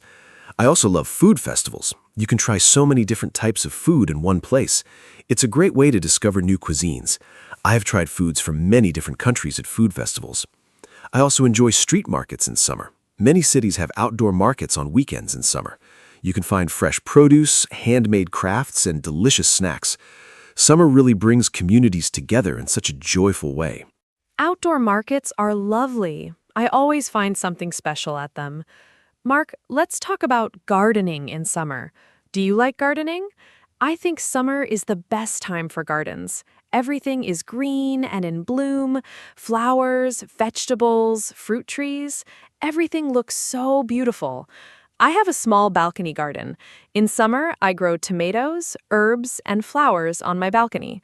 I love watering my plants in the morning with a cup of coffee. It is so peaceful. And eating tomatoes from my own balcony is so satisfying. There is something special about growing your own food. It tastes better when you grow it yourself. Do you do any gardening in summer, or do you just enjoy other people's gardens? I love gardens, but I am not very good at growing plants. I have tried a few times, and usually the plants do not survive very long. I think I forget to water them regularly. But I admire people who are good at gardening. My parents have a beautiful garden with roses, lavender, and vegetable beds. When I visit them in summer, I love sitting in their garden.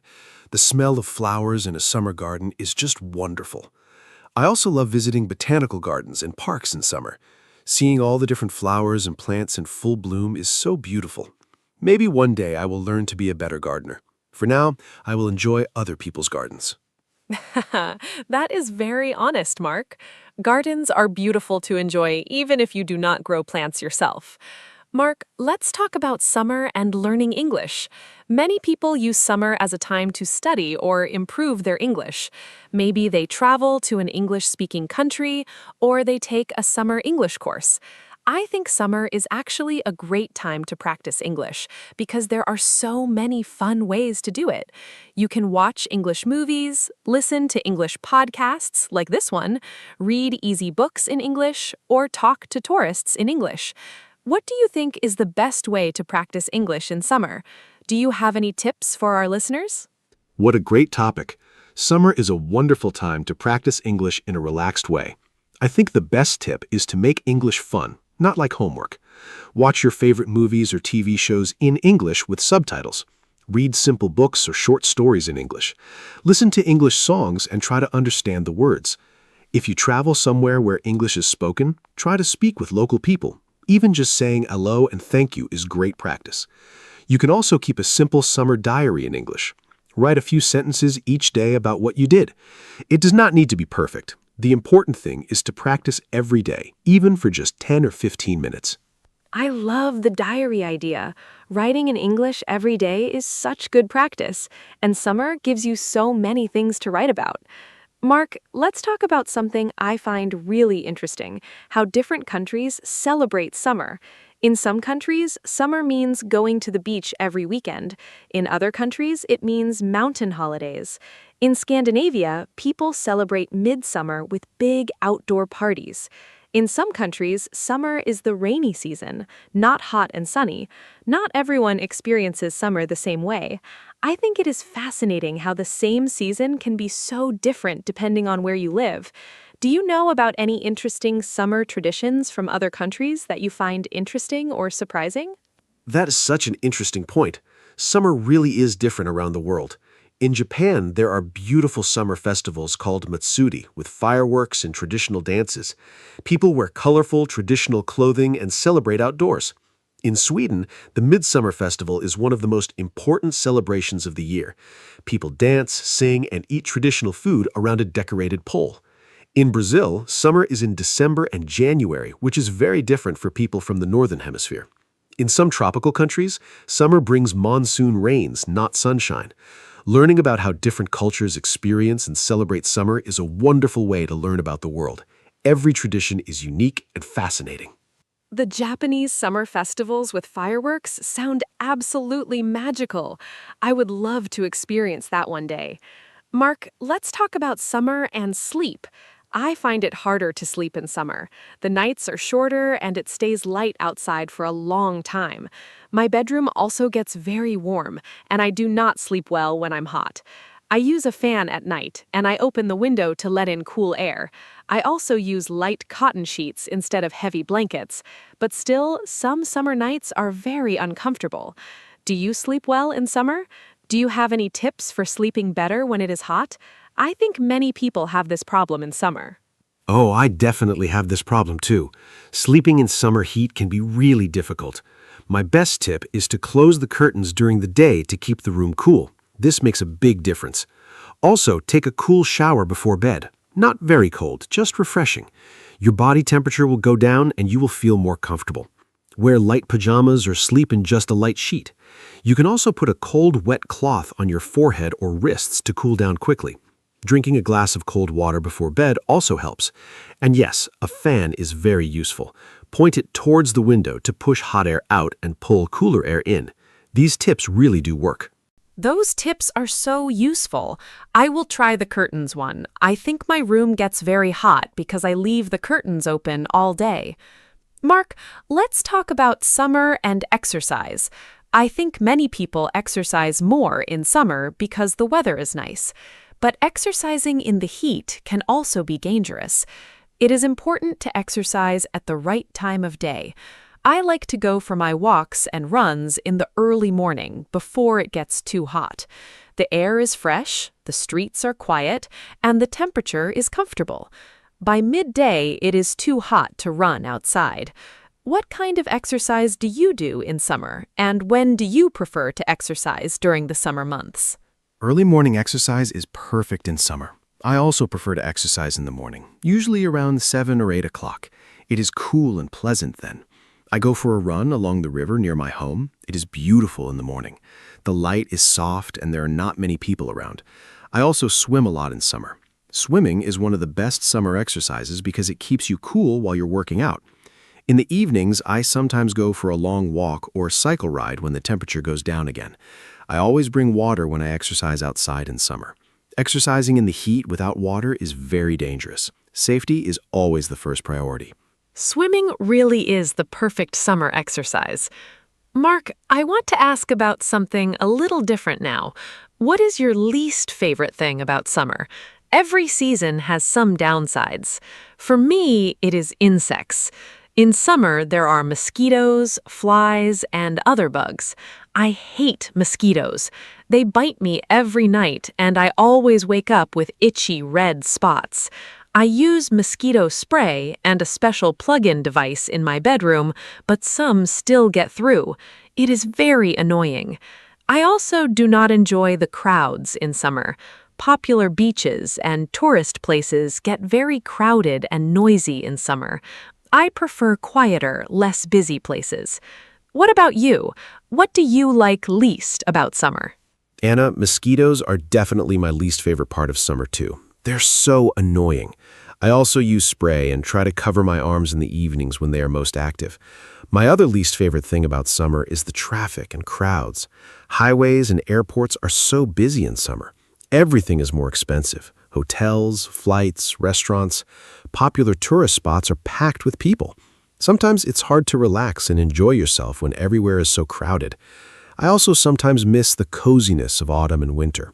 Hot drinks, warm blankets, and quiet evenings inside also have a special charm. But overall, the good things about summer definitely outweigh the bad things. Summer is still my favorite season. I agree. The good things definitely outweigh the bad. Mosquitoes are a small price to pay for all the wonderful things summer brings. Mark, let's talk about summer sunsets.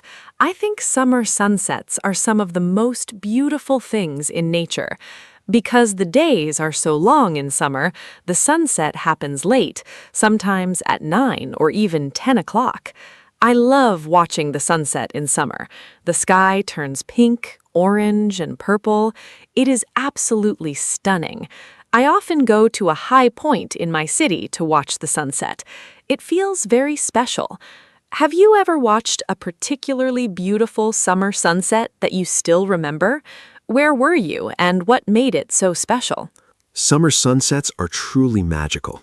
I've seen some incredible ones. My most memorable was on a boat trip last summer. We were on the sea in the evening, and the sun started to set. The whole sky turned bright orange and red, and the light reflected on the water. It was breathtaking. Everyone on the boat stopped talking and just watched. Nobody said anything for minutes. It was that beautiful. Another beautiful sunset I remember was watching the sun go down behind the mountains. The colors changed slowly from yellow to orange to deep purple. Nature is truly the best artist. I think stopping to watch a beautiful sunset is one of the simplest and most wonderful pleasures of summer. That boat sunset sounds absolutely incredible. Mark, let's talk about summer reading.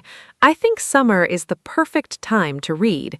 You have more free time, you can sit outside, and a good book in the sunshine is such a pleasure. I love reading on holiday. I always pack at least 2 books for any trip. Last summer, I read a wonderful story about a family who travels across Europe by train. It was simple to read, but very engaging. I think reading in English is also a great way to improve your language skills. Do you read in summer? And do you have any book recommendations for beginners who want to read in English? Easy, enjoyable books are the best place to start. I love reading in summer. I agree, it is the perfect season for books. For beginners who want to read in English, I recommend short stories and simple novels. Books by Roald Dahl are wonderful for beginners. The language is clear and the stories are very entertaining. The Diary of a Wimpy Kid series is also easy and very funny. For something more relaxing, try travel books or simple romance stories. Reading in a language you are learning might feel difficult at first, but start with very short texts. Even 1 page a day is great progress. Use a dictionary for new words and try to enjoy the story, not just translate every word. Reading should be enjoyable, not stressful. Roald Dahl is a great recommendation. His stories are so imaginative and fun. Mark, let's talk about summer and friendship. I think summer is a time when friendships feel especially strong. You spend more time with people outside. You have shared experiences, holidays, barbecues, picnics, festivals. Those shared summer moments bring people closer together. Some of my strongest friendships are built on summer memories. I have a group of friends who I met on a summer language course many years ago. We are still very close today. Summer seems to create a special atmosphere where people connect more easily. Do you think summer is a good time for building friendships? Do you have any special summer friendships or memories with friends? Absolutely. Summer is wonderful for friendships. When the weather is good, people naturally want to be outside and social. You meet neighbors, join community events, and talk to strangers more easily. I think the relaxed atmosphere of summer makes people more open and friendly. Some of my best friendships started in summer, at camps, on holidays, or at outdoor events. I also think summer is a great time to reconnect with old friends you do not see very often during the busy winter months. A simple phone call to invite someone for a walk or a barbecue can restart a friendship. Summer gives you natural reasons to reach out and spend time with people you care about. It's a social season. So beautifully said, Mark. Summer really is a social season. It connects people in such a natural way. Mark, we are getting close to the end of our conversation today. I want to ask you one final big question before we wrap up. If you could design your perfect summer day from morning to night, what would it look like? Where would you be? Who would you be with? And what would you do? I think this is a fun and creative question. It also helps our listeners practice thinking and talking about daily activities in English. I will tell you my perfect summer day after you share yours. I already have it planned in my head, and I cannot wait to share it. Oh, I love this question. My perfect summer day would start with an early morning run along the coast while the air is still cool and fresh. Then a big breakfast outside, fresh bread, fruit, eggs, and a good coffee. After breakfast, I would go to the beach with my closest friends. We would swim, play beach volleyball, and just relax in the sun. In the afternoon, we would find a nice shaded terrace and have a long, slow lunch with cold drinks. In the evening, we would watch the sunset from a boat on the sea. Then dinner outside at a local restaurant with good food and great conversation. Finally, we would sit around a fire on the beach and talk and laugh until late at night. That would be my perfect summer day. What a wonderful conversation today, Mark. I feel so happy just talking about summer. We talked about so many great things: the weather, food, holidays, activities, travel, fitness, sleep, sunsets, reading, friendships, and so much more. I hope our listeners learned some new English words and phrases today, and I hope this conversation made you feel excited about summer, or maybe a little nostalgic if summer is not here yet. Remember, the best way to improve your English is to listen, speak, and enjoy the language. Thank you so much to everyone who listened today. Summer and English learning are both beautiful journeys. Enjoy both of them to the fullest. Thank you, Anna. This was such a joyful conversation. And thank you to all our wonderful listeners for spending time with us today. Summer really is a special season, full of warmth, light, and happy memories. I hope our conversation gave you some ideas for things to do this summer and some useful English vocabulary to talk about summer with your friends. If you want to improve your English, use summer as your teacher. Go outside, experience new things, and try to describe them in English. Keep a summer journal, listen to English podcasts, and speak as much as you can.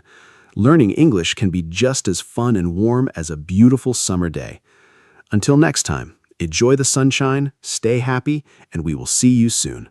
Goodbye. Hello, everyone. Welcome to our podcast. I'm Anna, and I'm so happy you're here with us today. We have a really fun topic for you, one that I personally love very much. Today, we're going to talk about sleep and dreams. Yes, you heard that right. We all dream and we all sleep, or at least we try to. But did you know that sleep is actually one of the most important things you can do for your health and happiness? Stay with us because this is going to be a great conversation. And trust me, by the end, you might just want to go take a nap. Thanks, Anna. Hi, everyone. I'm Mark. And yes, I'm very excited about today's topic, too. I will be honest with you. I was a little late preparing for this episode because I was sleeping. But honestly, I think that counts as research. In this podcast, we talk about real life in simple, clear English. So if you're learning the language, you're in the right place. Today's topic is perfect for beginners and for anyone who loves their bed a little too much. So get comfortable, maybe grab a warm drink, and let's talk about sleep and why you should never give up on your dreams, especially the sleeping kind. So, Mark, let's start with something simple. How many hours do you sleep every night? Be honest. Okay, I'll be honest. I try to sleep about 7 to 8 hours, but sometimes it's less. When I have a busy week, I might only sleep 6 hours, and I can really feel the difference. I get tired easily, I make more mistakes at work, and I'm not very happy. So I've learned that sleep is not something you can skip. What about you, Anna? Are you a good sleeper? I think I'm a pretty good sleeper, yes. I love sleeping. I go to bed around 10 or 11 at night and wake up around 7 in the morning. But I have one big problem. I check my phone before bed. I know it's bad for sleep, but it's a very hard habit to break. Doctors say the light from screens makes it harder to fall asleep. Have you ever had problems falling asleep, Mark? Oh, definitely. There were times when I would lie in bed for an hour or more, just thinking about work or problems. It was very frustrating. My mind was too active. I couldn't stop thinking. I tried some things to help, like reading a book or listening to calm music. That helped a little, but the biggest change for me was keeping a regular schedule, going to bed and waking up at the same time every day. After a few weeks, it became much easier to fall asleep quickly. That's great advice, Mark. A regular schedule is really important. Our bodies have something called a circadian rhythm. It's like an internal clock that tells us when to sleep and when to wake up. If we go to bed at very different times every day, we confuse our body clock. That's why people who work night shifts or travel a lot often have problems with sleep. Have you ever experienced jet lag, Mark? Yes, jet lag is terrible. I traveled from Europe to Japan once, and the time difference was about 8 hours. For the first 3 or 4 days, I was awake at 3 in the morning and completely asleep at lunchtime. It was a strange experience. My body didn't know what time it was. It took almost a week to feel normal again. The best advice I got was to try to stay awake until the local bedtime in the new place. Not easy, but it really helped. That's a smart strategy. So we've talked a little about how much we sleep and some common sleep problems. Now let's talk about why sleep is actually so important. Many people think sleeping is just doing nothing, but that's completely wrong. During sleep, your body is very busy. Your brain processes everything that happened during the day. Your muscles repair themselves. Your immune system gets stronger. Sleep is basically your body's reset button. Exactly. And I think a lot of people don't realize how much sleep affects the brain.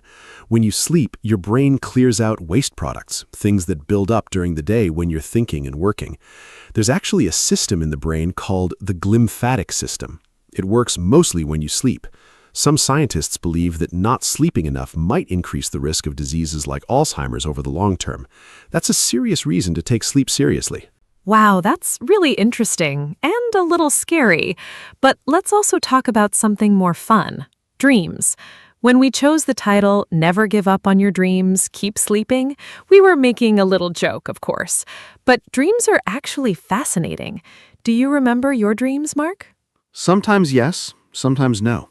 It seems like I remember my dreams best when I wake up in the middle of one. If I wake up naturally after the dream finishes, I usually forget it very quickly.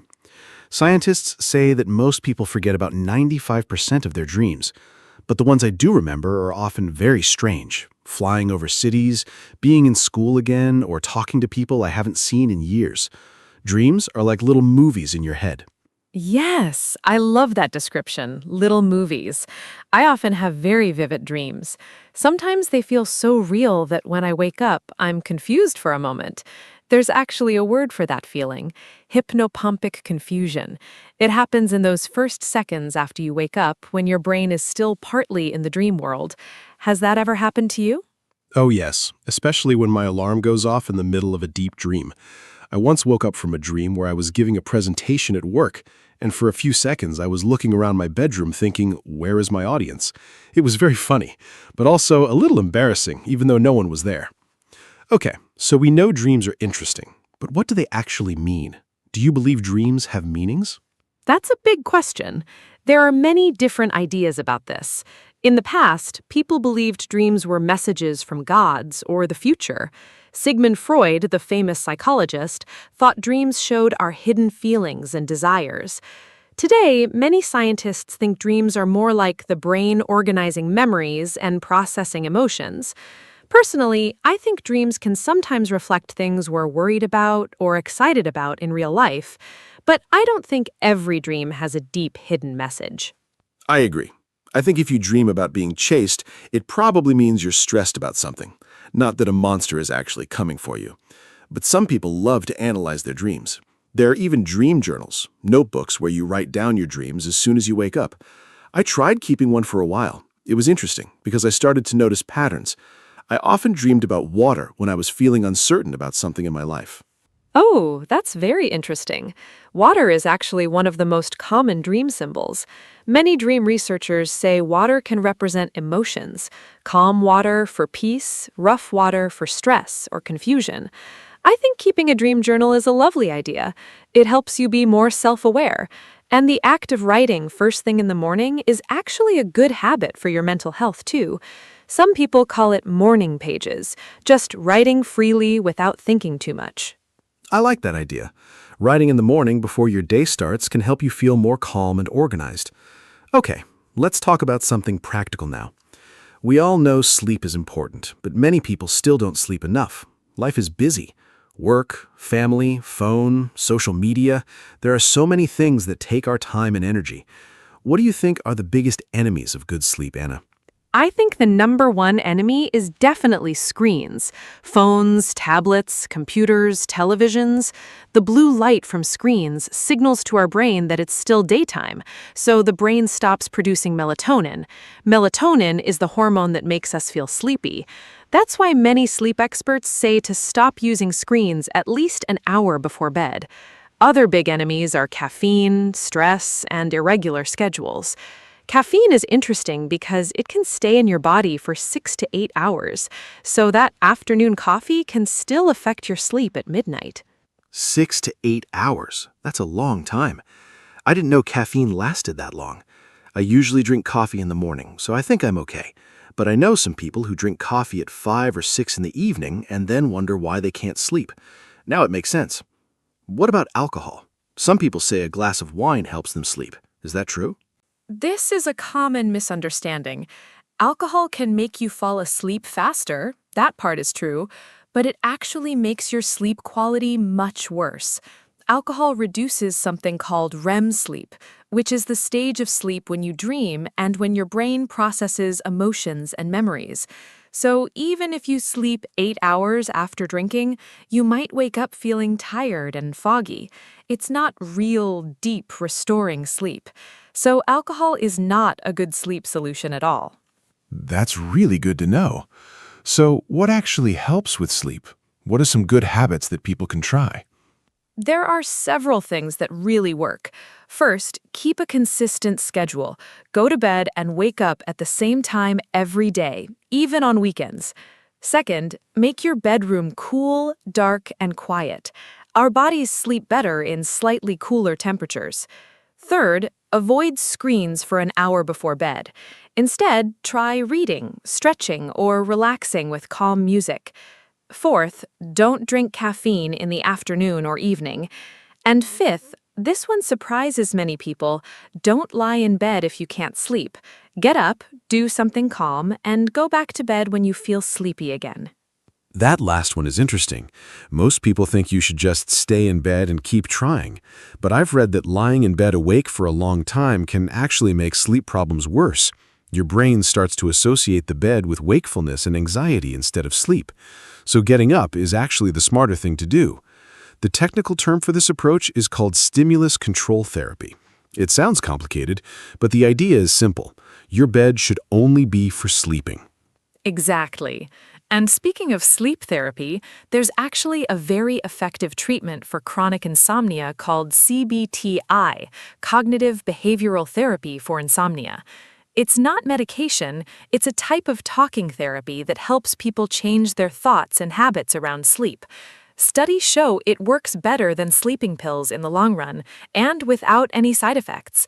If someone is having serious ongoing sleep problems, CBTI is really worth looking into. That's great to know. I think many people reach for medication too quickly when they have sleep problems. Medication can help in the short term, but it doesn't solve the root cause. Changing habits and mindset is more powerful. Okay, let's talk about naps. I love a good nap. Are naps good or bad? Oh, this is a great debate. Naps can be wonderful, or they can make things worse. It really depends on how long you nap and what time of day. A short nap of about 20 minutes, sometimes called a power nap, can boost your energy, mood, and concentration. But if you nap for a long time, like 2 hours, or nap too late in the afternoon, it can make it hard to sleep at night. In some cultures, like in Spain, a midday rest called a siesta is a traditional part of life. Many people believe it improves productivity. I love the idea of a siesta. Maybe we should bring that to more countries. I've read that even NASA did research on napping. They found that a 26-minute nap improved the alertness of their pilots by 54%. That's huge. Of course, most of us aren't flying planes, but the principle is the same. A short nap can really restore your focus. The key word is short. I always set an alarm when I nap, because if I sleep too long, I feel terrible afterward, that groggy, confused feeling. Yes, that groggy feeling has a name. It's called sleep inertia. It happens when you wake up during deep sleep instead of light sleep. Your brain needs some time to fully wake up, and during that time you feel slow and confused. A short nap helps you avoid deep sleep, so you wake up feeling refreshed instead. One funny trick some people use is the coffee nap. You drink a cup of coffee right before you nap. Caffeine takes about 20 minutes to kick in, so you wake up just as it starts working. Clever, right? The coffee nap. I've heard of that. I'm not sure I've tried it successfully, but the science actually makes sense. Caffeine blocks something called adenosine, a chemical that builds up in your brain during the day and makes you feel sleepy. Sleep also clears adenosine naturally, so if both happen at the same time, you double the effect. I'm going to try that this afternoon, purely for scientific research, of course. Of course, it's always science. Okay, let's talk about something a little different, the connection between sleep and mental health. This is really important. We often think about physical health when we talk about sleep, but sleep has a huge effect on how we feel emotionally, too. Have you ever noticed how different you feel after a bad night of sleep? Absolutely. After a poor night's sleep, I feel irritable, anxious, and everything feels harder. Small problems seem much bigger, I'm less patient with people, it's harder to find positive feelings. On the other hand, after a really good, deep sleep, I feel calm, optimistic, and ready for anything. It's almost like sleep resets my emotional state. Research shows that the brain regions that manage emotions, like the amygdala, are much more reactive when we haven't slept enough. Basically, lack of sleep makes us emotionally overreactive. That's so true, and it can become a cycle. Stress makes it hard to sleep, and then not sleeping makes the stress worse. Mental health conditions like anxiety and depression are closely linked to sleep problems. Many people with depression sleep too much, others can't sleep at all. And treating sleep problems can actually help improve depression and anxiety, not just the other way around. That's why sleep is sometimes called a pillar of mental health, just like exercise and nutrition. I like that, a pillar. It's a strong image.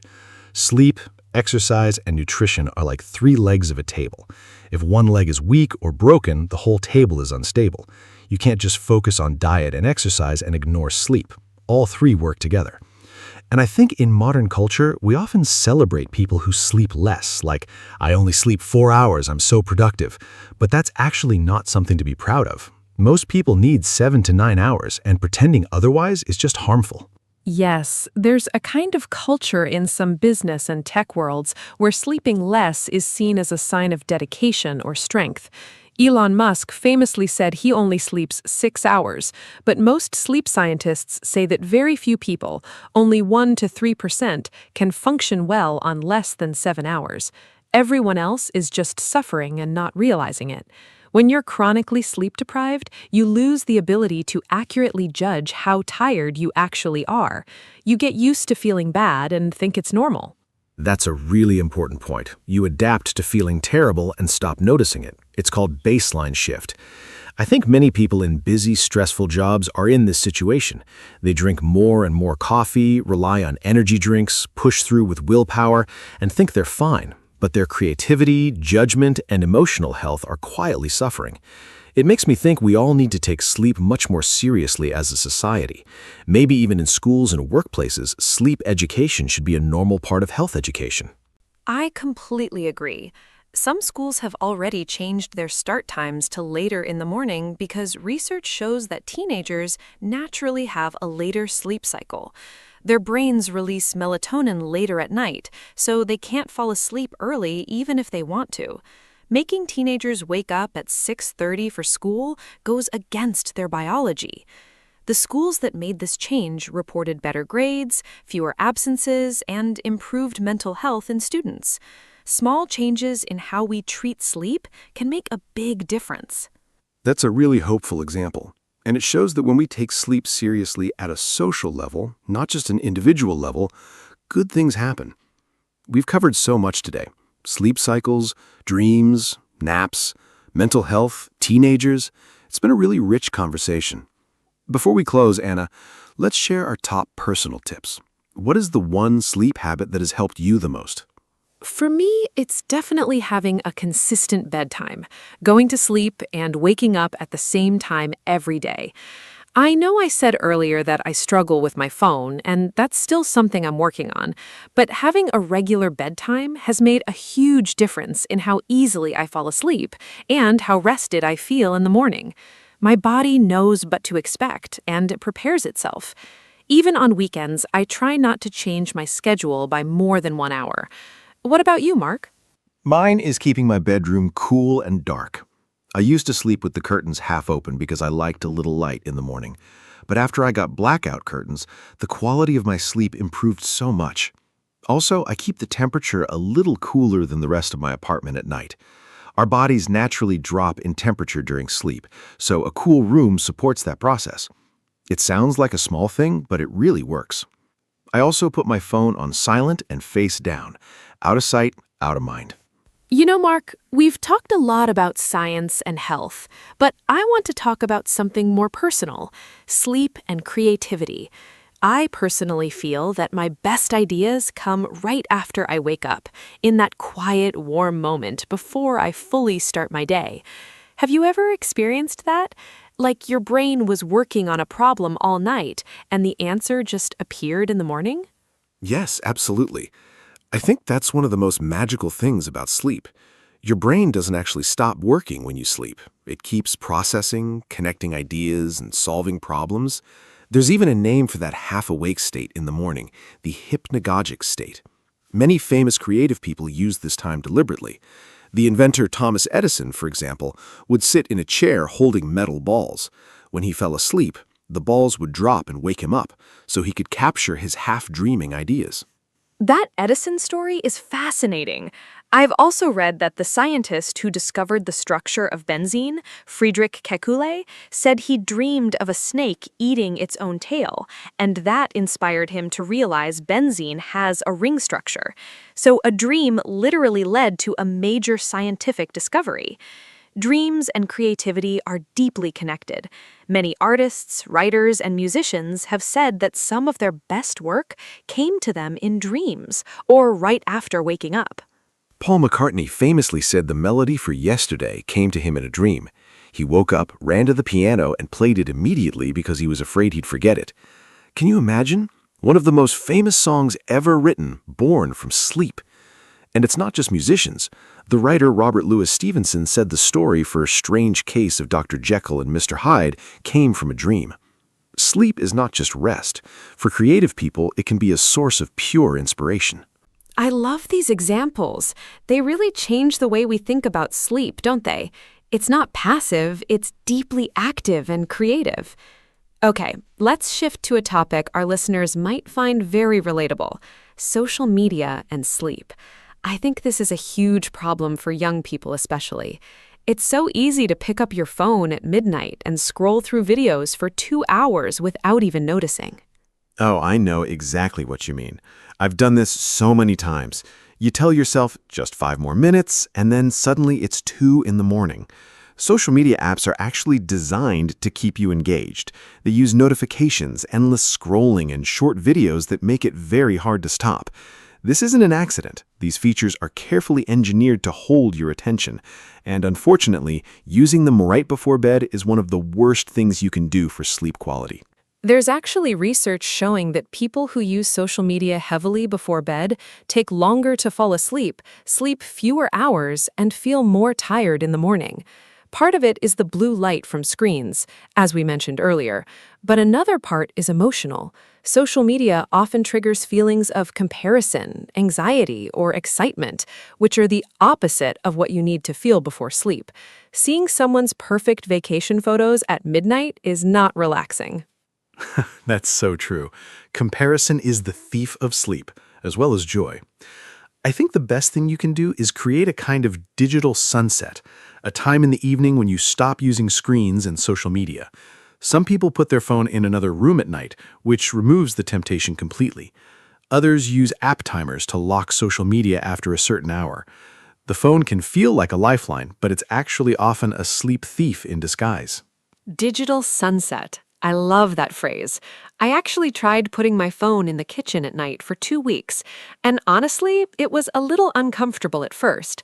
I felt slightly anxious, like I was missing something. But after a few days, I really enjoyed that peaceful, screen-free time before bed. I read more, I felt calmer, and I slept much better. The anxiety about missing something faded quickly. I think that initial discomfort is normal. We're so used to being connected all the time. It's called FOMO, fear of missing out, and it's a real psychological experience. But what most people discover when they disconnect at night is that they didn't actually miss anything important.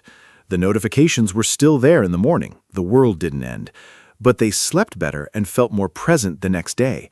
I think we all need to remind ourselves that being unavailable for 8 hours while we sleep is completely okay and actually very healthy. Perfectly said. Okay, new topic. Sleep and children. This is something many of our listeners might be thinking about, especially parents. Children need much more sleep than adults. A newborn baby sleeps about 16 to 17 hours a day. A school-age child needs 9 to 11 hours. But in reality, many children today are sleeping less than they should, partly because of screens, busy schedules, and late-night activities. Children's sleep is so important because most of their physical and brain development happens during sleep. Growth hormone is mainly released during deep sleep in children. Memory, language, and social skills develop during sleep too. When children don't sleep enough, it affects their mood, attention, and learning at school. Interestingly, sleep-deprived children often don't act tired, they act hyperactive and restless, which is the opposite of what most people expect. That's a really useful thing for parents to know. If a child seems hyperactive, unfocused, or emotional, poor sleep could be the reason. A good bedtime routine is incredibly important for children. Things like a warm bath, quiet reading, dim lights, and a consistent bedtime help the child's brain understand that sleep is coming. Screens before bed are especially harmful for children because their brains are more sensitive to light stimulation than adult brains. And I think parents often forget that children learn from watching adults. If they see mom and dad scrolling on phones until midnight, they think that's normal. Modeling good sleep habits is just as important as enforcing them. A family that has consistent routines, dinner at the same time, wind-down time together, phones away in the evening, tends to produce children who sleep better and feel more secure. It's a family culture thing, not just a rule you set for the child. That's a beautiful point about family culture. Okay, I want to talk about something that I think many people are curious about: lucid dreaming. Have you ever had a lucid dream, Mark?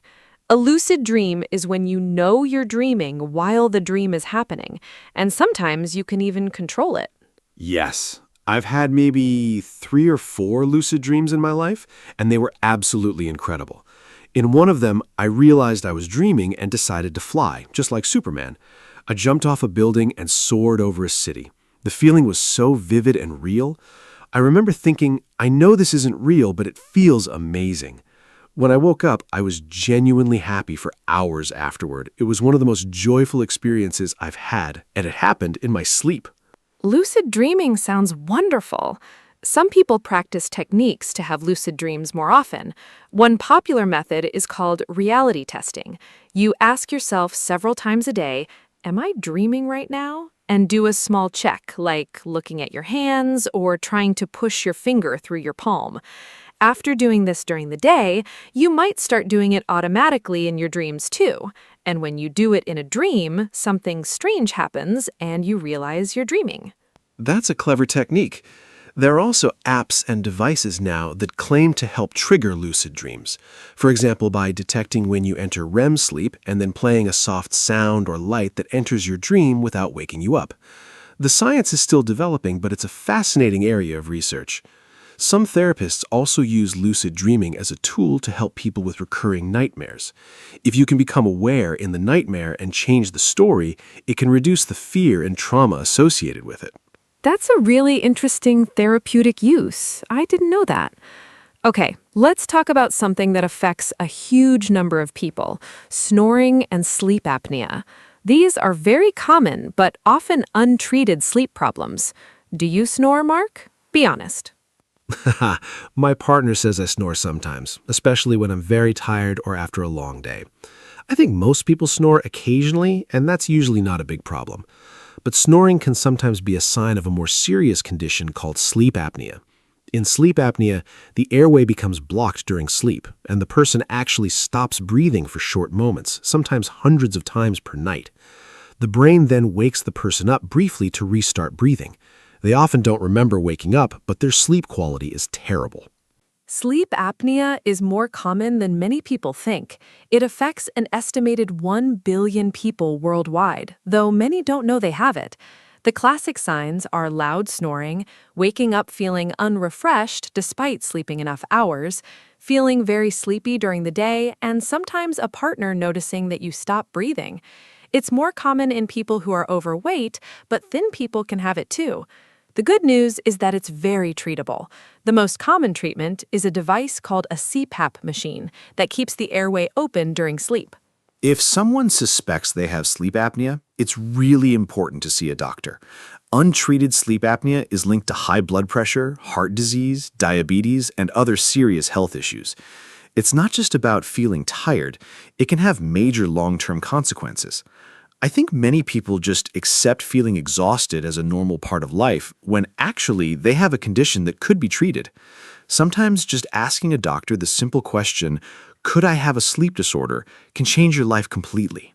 Absolutely. And on that note, I want to say if you often feel tired, if you wake up with headaches, if you can't focus during the day, please don't just accept it. Talk to a doctor. Sleep problems are medical issues, just like high blood pressure or a broken bone. There is nothing weak or dramatic about seeking help for sleep. It's one of the smartest things you can do for your overall health. Okay, Mark, let's talk about one more fun topic before we start closing: animals and sleep. Ooh, I love this. Animals have some of the most fascinating sleep habits. Did you know that dolphins and whales sleep with only half their brain at a time? The other half stays awake so they can keep swimming and breathing. It's called unihemispheric sleep. Some birds do this too, flying long distances while half their brain sleeps. And on the other extreme, brown bats sleep about 20 hours a day. Can you imagine sleeping 20 hours? It sounds like a dream, literally. Well, I think it's time to wrap up. What an amazing conversation we've had today. We talked about how much sleep we need, why sleep is so important for both body and mind, what dreams are and why we have them, and practical tips to sleep better.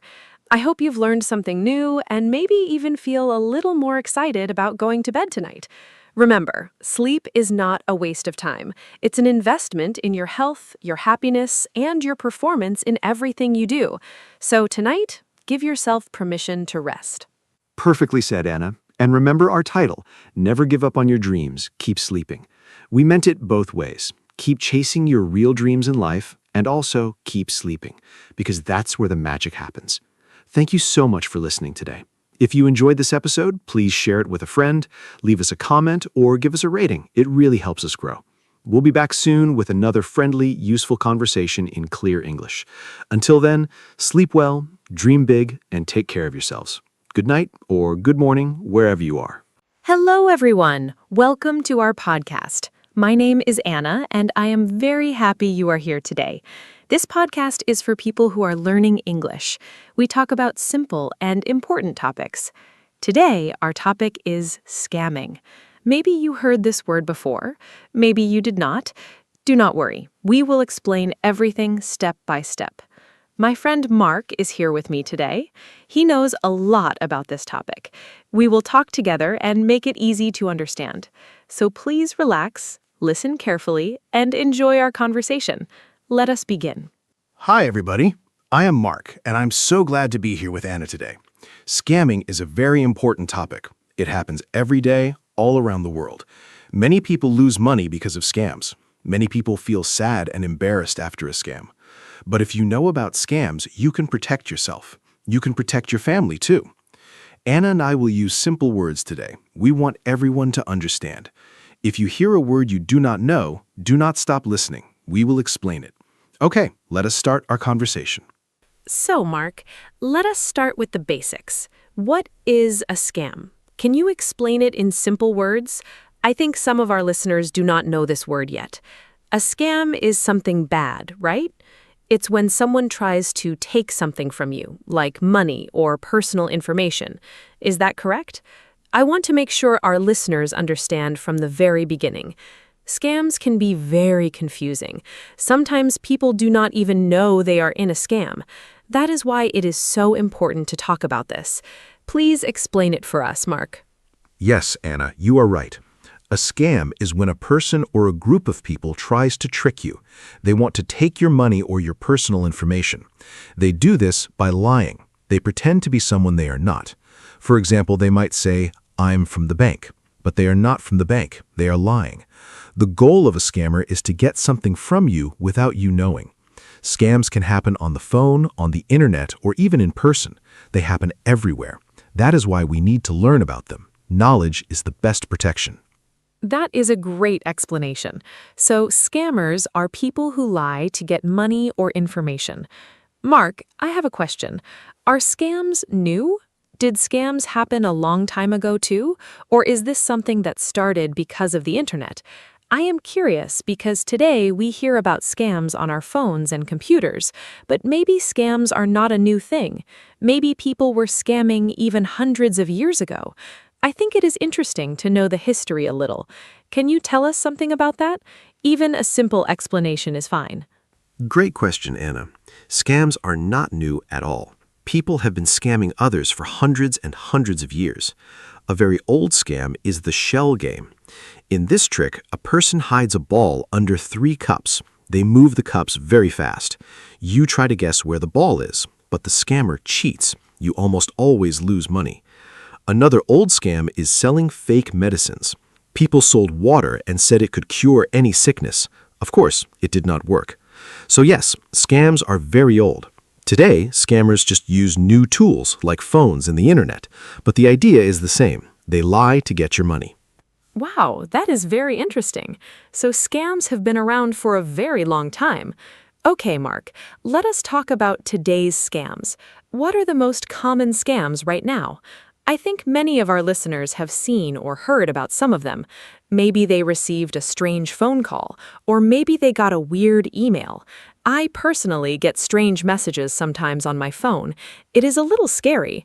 I do not always know if something is real or fake. So what are the most common types of scams that people see today? Please share some examples. Sure, Anna. There are many common scams today. The first one is the phishing scam. In this scam, someone sends you a fake email or message. It looks like it is from a real company, like a bank or a store. The message says, "Click this link and enter your password." But if you click it, they steal your information. Another common scam is the lottery scam. You get a message that says you want a prize, but to get the prize, you must pay a fee first. Of course, there is no prize. Another one is the tech support scam. Someone calls and says your computer has a problem. They ask to access your computer. Then they steal your information. These are very common today. Oh, I have heard of phishing before. That word always sounds funny to me. phishing. It sounds like fishing, right? Like fishing in the water. But instead of catching fish, scammers are trying to catch people. Mark, do you think this is where the word comes from?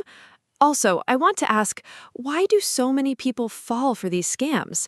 Sometimes I see a scam message and I think, that is so obviously fake. But I know that many people believe these messages. Why is it so easy to trick people? Can you explain? Yes, Anna, you are right. Phishing does come from the word fishing. Scammers are fishing for victims, just like catching fish. It is a clever word. Now, why do people fall for scams? There are a few reasons. First, scammers are very good at lying. They practice a lot. They know what words to use.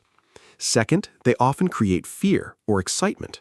For example, your account is in danger. Act now. When people feel scared, they do not think carefully. They just react. Third, some people are lonely or sad, and scammers pretend to be their friend. This makes it easy to trick them. Scammers understand human feelings very well.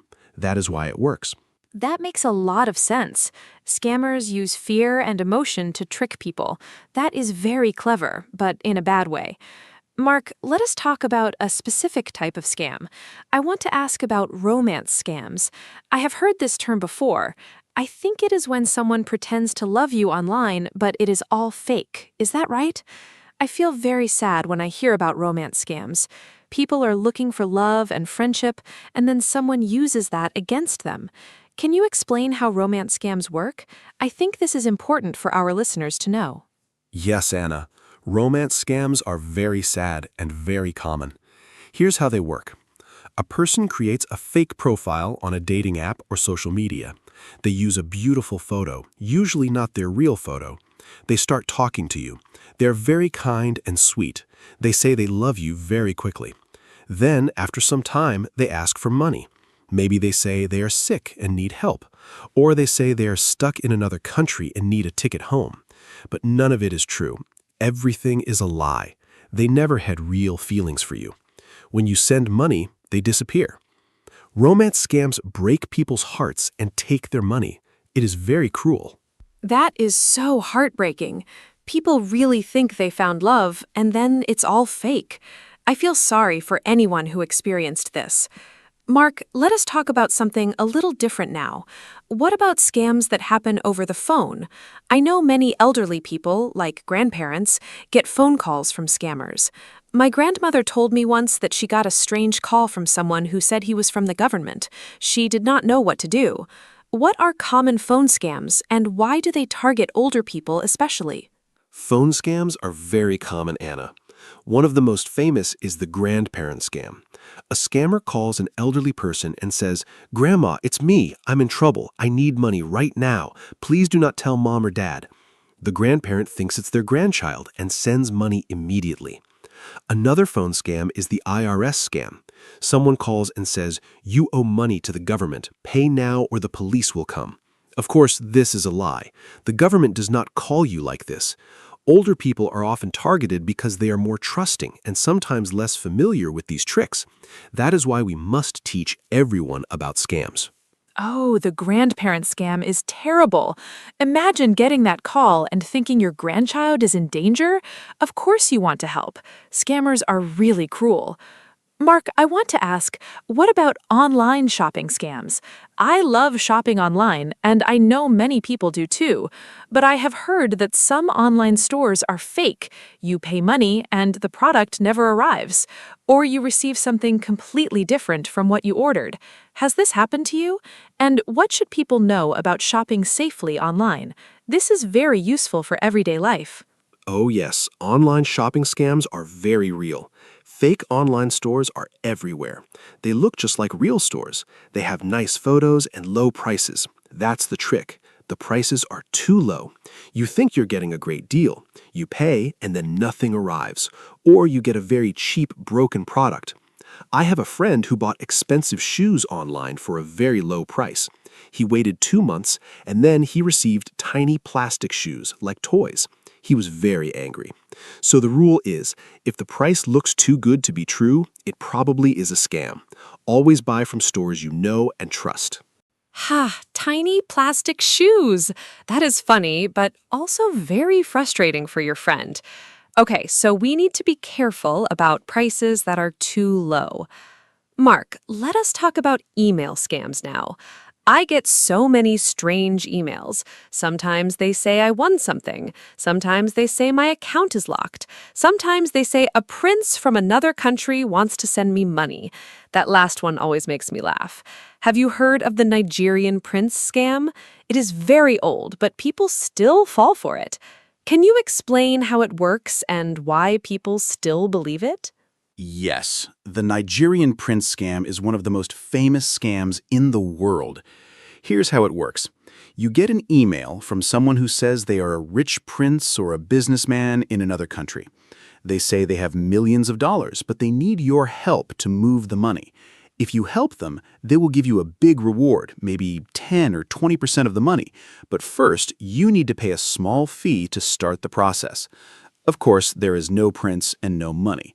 Once you pay, they ask for more money, then more. They keep asking until you stop.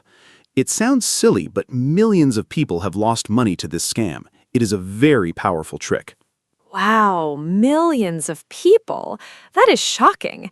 And it sounds so unbelievable, a prince sending emails asking for help. But I understand now. When people see a huge amount of money, they stop thinking clearly. Greed can be dangerous. Mark, let us talk about social media scams now. I use social media every day. I see advertisements all the time. Sometimes I wonder if they are real. What are common scams on social media? I think young people especially need to know about this because young people spend so much time on platforms like Instagram, Facebook, or TikTok. What should they watch out for?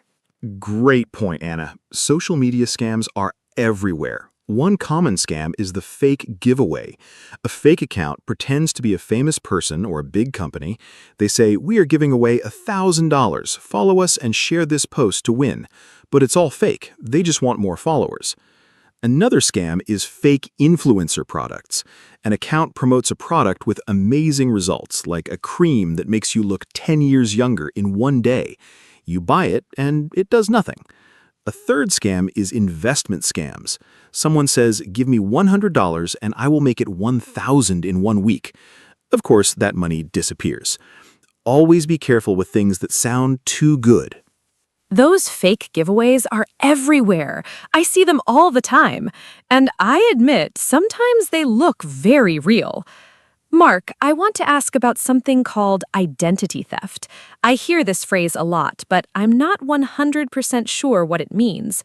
Does it mean someone steals your personal information and pretends to be you? That sounds very scary. Can you explain what identity theft is, how scammers do it, and what can happen if someone steals your identity? I think this is a very important topic, and our listeners need to know about it. Yes, Anna, identity theft is very serious. It means someone takes your personal information like your name, your address, your date of birth, or your bank details, and uses it to pretend to be you. For example, they might open a bank account in your name or buy things with your credit card. How do they get your information? Sometimes through phishing emails, sometimes through fake websites. Sometimes they even go through your trash to find old documents with your information.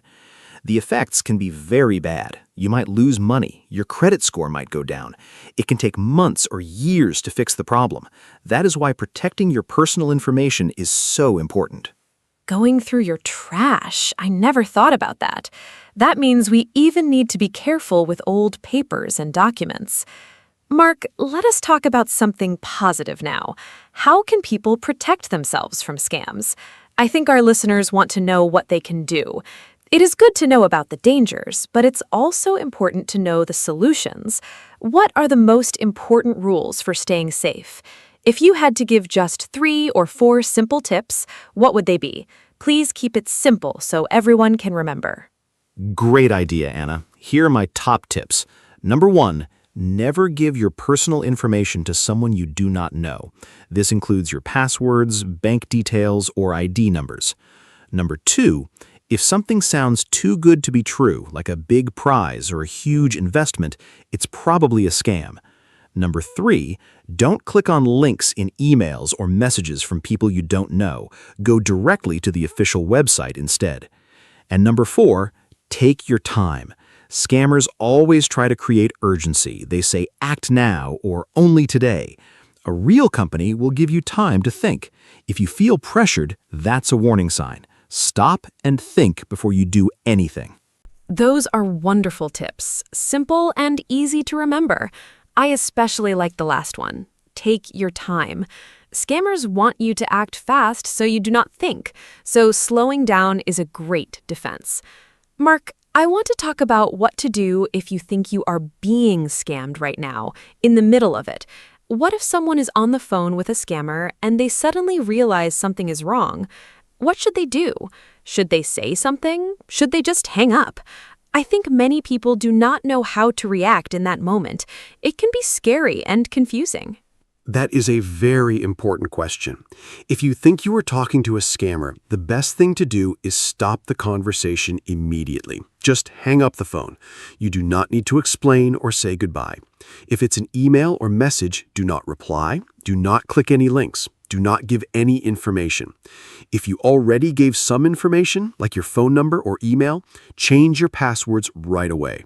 If you gave financial information, like a credit card number, call your bank immediately and tell them what happened. Also, report the scam to the police or a consumer protection agency in your country. Reporting helps protect other people too. Remember, you do not need to feel embarrassed. Scammers are professionals. It can happen to anyone. That is very reassuring. It can happen to anyone. And you are right, people should not feel embarrassed. Scammers are very clever. Mark, let us talk about what happens after a scam. If someone has already been scammed, they already lost money, what can they do? Can they get their money back? I know some people feel hopeless after a scam. They feel ashamed and do not tell anyone. But I think it's important to speak up. What advice do you have for someone who is already a victim of a scam? This is so important, Anna. First, I want to say if you were scammed, it is not your fault. Scammers are very good at what they do. They trick smart people every day, so please do not feel ashamed. Now, what can you do? First, report it. Tell the police, tell your bank, tell a consumer protection organization. Some countries have special departments for cybercrime. Second, if you paid by credit card, contact your bank quickly. Sometimes they can stop the payment or return the money. If you paid by wire transfer or gift card, unfortunately, it is very hard to get the money back. Third, warn others. Tell your friends and family so they don't fall into the same trap. Your experience can help others. That is such good advice. Reporting is so important, not just to help yourself, but to help others too. Mark, I want to ask about gift cards. I heard that scammers love gift cards. Why do scammers ask for gift cards instead of bank transfers? I found this very strange when I first heard about it. A gift card is just for buying things in a store, right? Like an iTunes card or a Google Play card. Why would a scammer want that? And what should people do if someone asks them to pay with a gift card? Is this always a scam? Excellent question, Anna. Scammers love gift cards for one big reason. They are almost impossible to trace. When you send money by bank transfer, the bank can sometimes find it or stop it. But with a gift card, you just give the numbers on the back of the card. The scammer uses those numbers immediately to get money. It's very fast and very anonymous.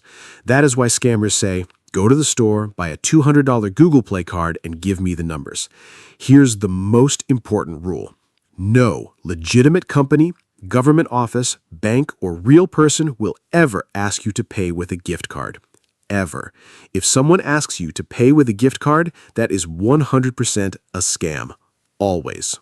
100% a scam. I love that. That is a rule that is very easy to remember. Mark, let us talk about children and young people now. Are young people at risk from scams? I sometimes think that young people are safer because they grew up with technology, but maybe I'm wrong. Maybe young people are also tricked by scammers. What kinds of scams target young people specifically? Are there scams in online games, for example?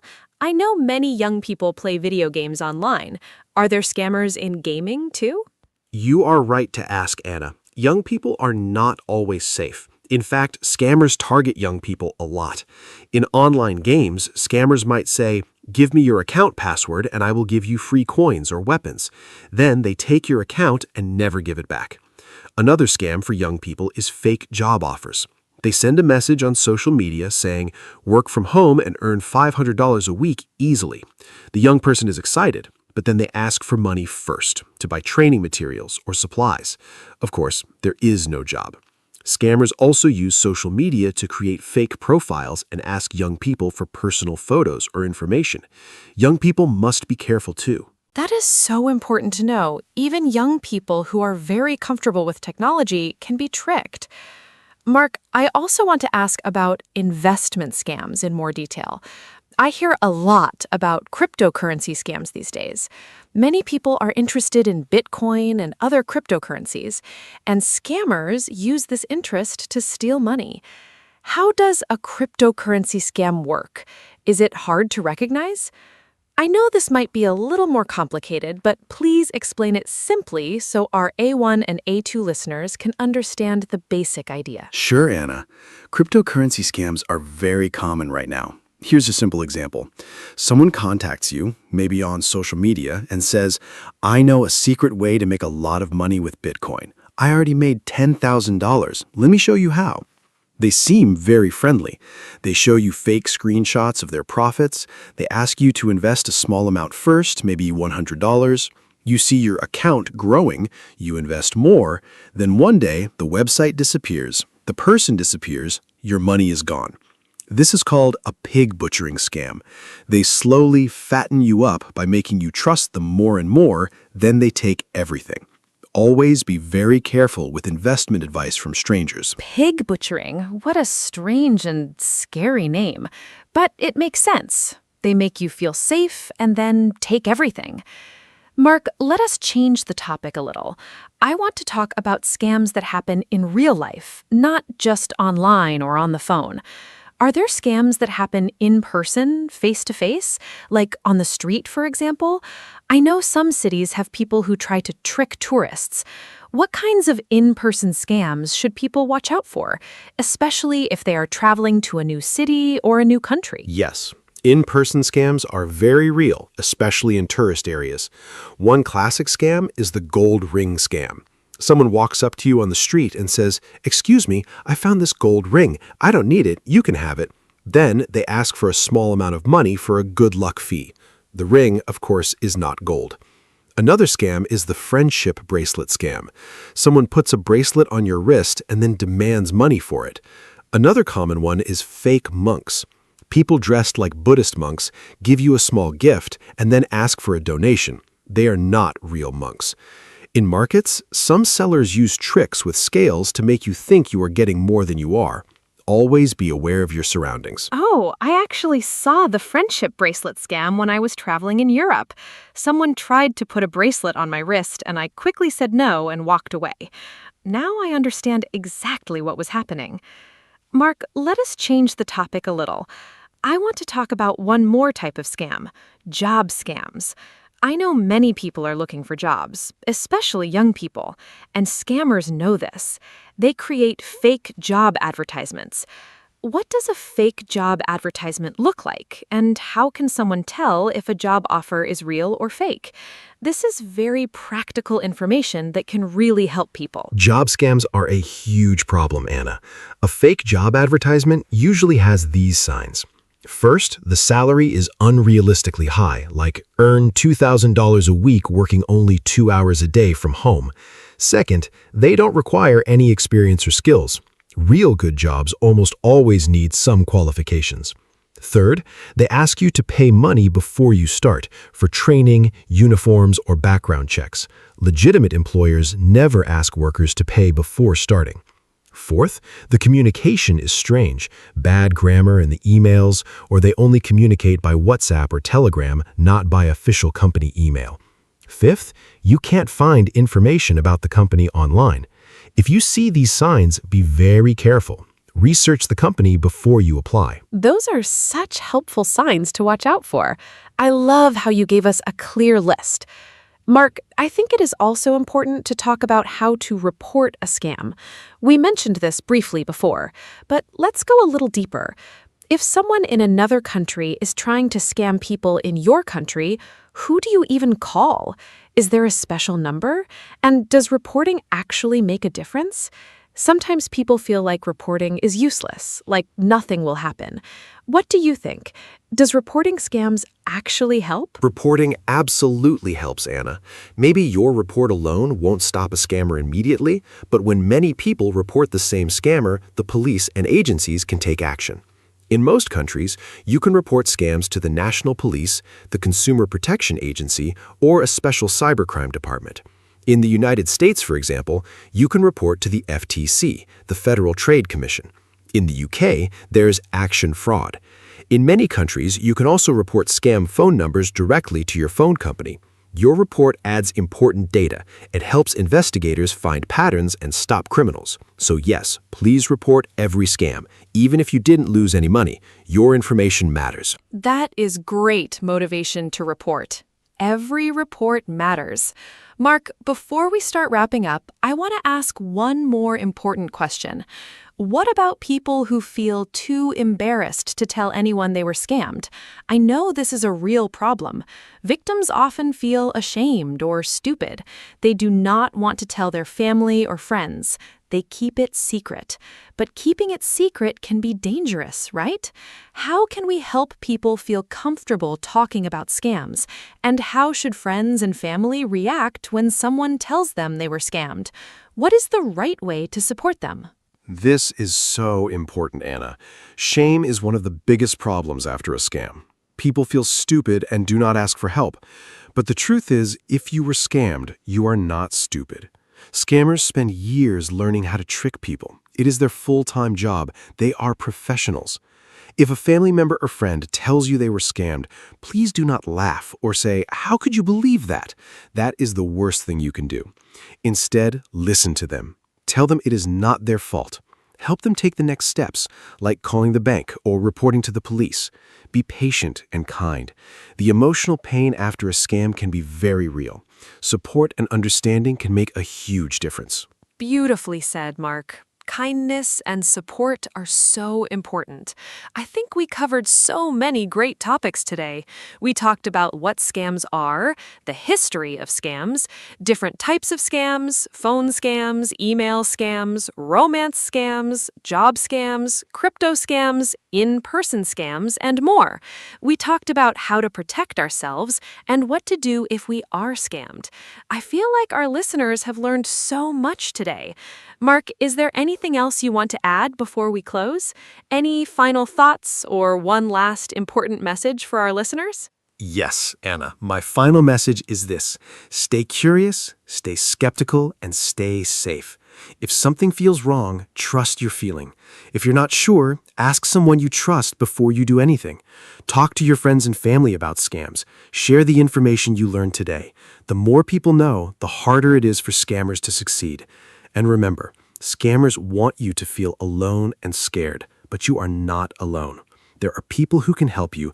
There are laws to protect you. You have the power to protect yourself and others. Knowledge is your best weapon against scams. And that brings us to the end of today's episode. Thank you so much for listening to our podcast. I hope you learned something useful and important today. Please share this episode with your friends and family, especially with people who are not so familiar with technology or online scams.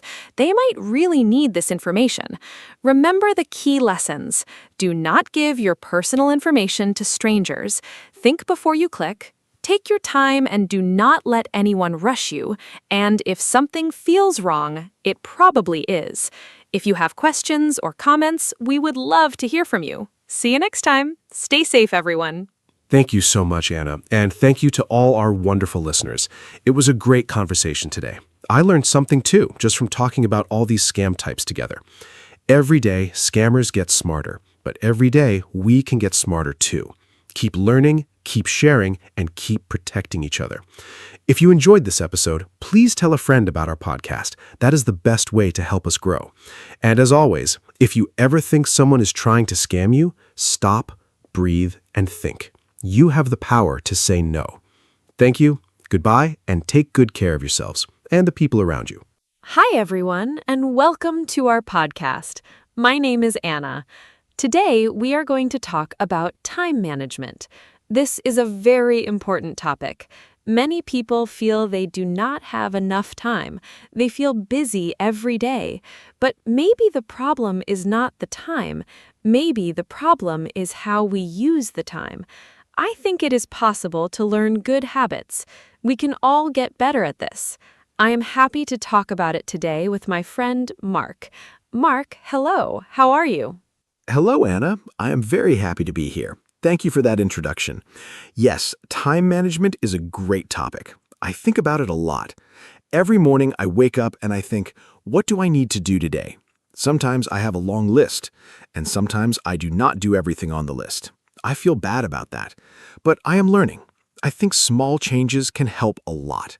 I want to share some simple ideas today. I hope our listeners find them useful. Let us begin. Great. So, Mark, let us start with a basic question. What is time management? Can you explain it in simple words? I think some people hear this phrase and they feel confused. It sounds very professional, but I think it is not so difficult to understand.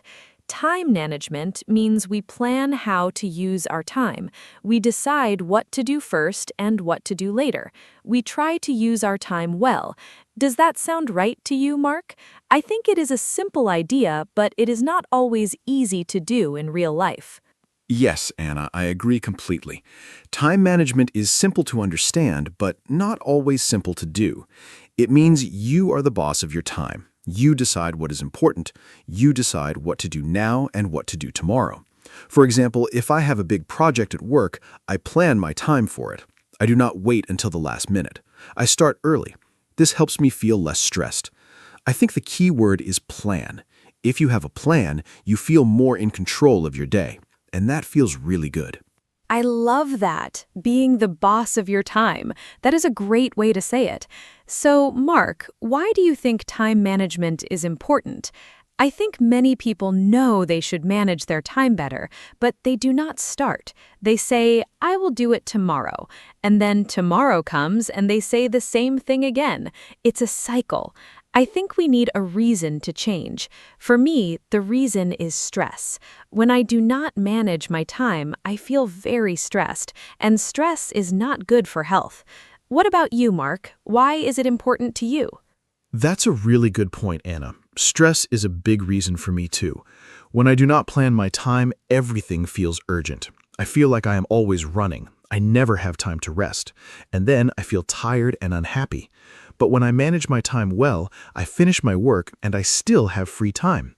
Free time is so important. I can read a book, go for a walk, or spend time with my family. Good time management gives you more life outside of work. It's not just about being productive, it's about being happy too. Yes, I totally agree. Happy and productive. Let's talk about some common problems now. I think one big problem is that people do not know where their time goes. Have you ever had a busy day and then thought, what did I actually do today? I have that feeling sometimes. I'm busy all day, but I feel like I didn't finish anything important.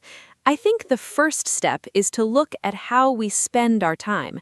We need to see our habits. Sometimes we are surprised. We spend a lot of time on things that are not important. Do you agree, Mark?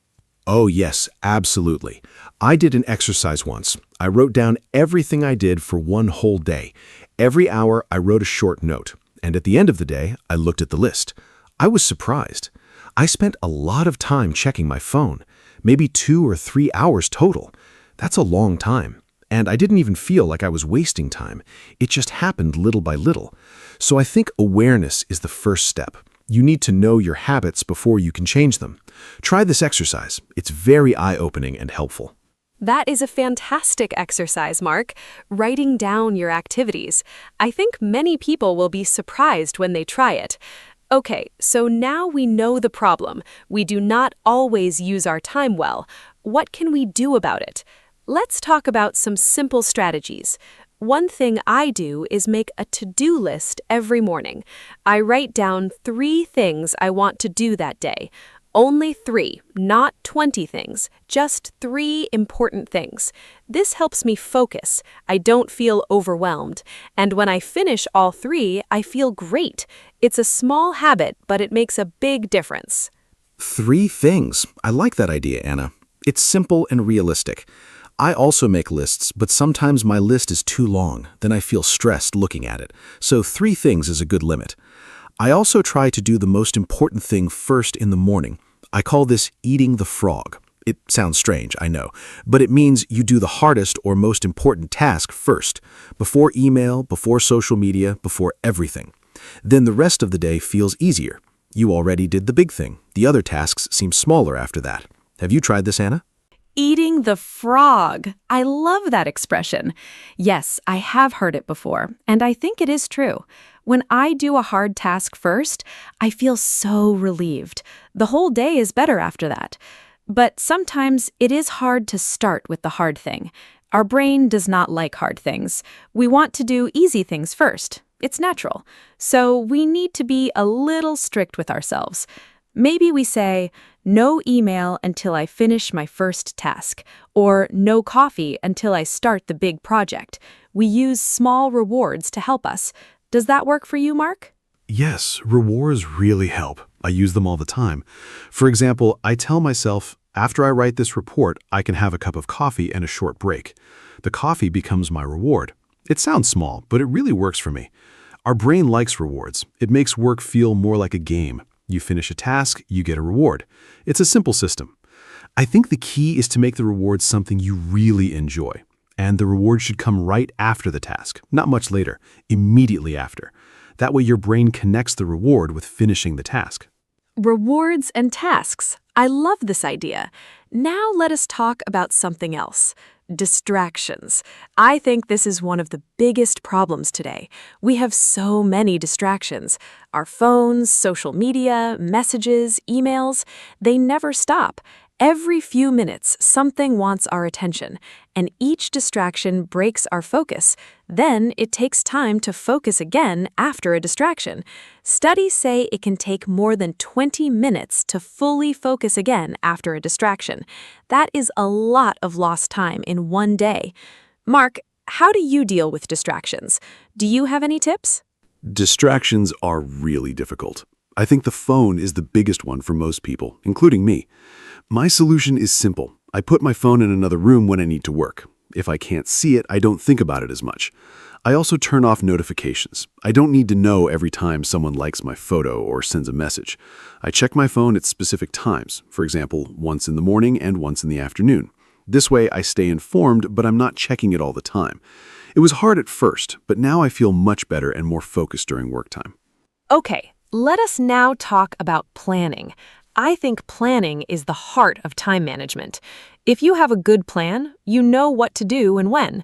You don't waste time deciding. You just follow the plan. I plan my week every Sunday evening. I sit down with a cup of tea and I look at the next week. I write important things in my calendar, appointments, meetings, deadlines. Then I also think about personal goals. Maybe I want to exercise 3 times this week or finish a book. I put these in the calendar too.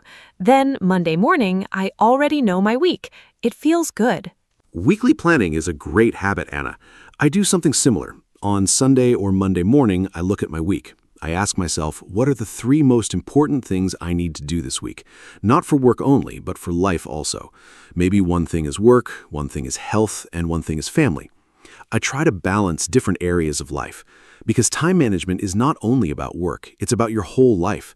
If you only manage work time, you might forget your health or your relationships. A good plan includes everything that's important to you as a person.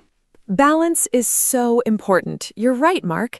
We should not only think about work. We need time for everything. Work, family, health, hobbies, rest. I think rest is often forgotten. Many people feel guilty when they rest. They think, I should be doing something. But rest is not lazy. Rest is necessary.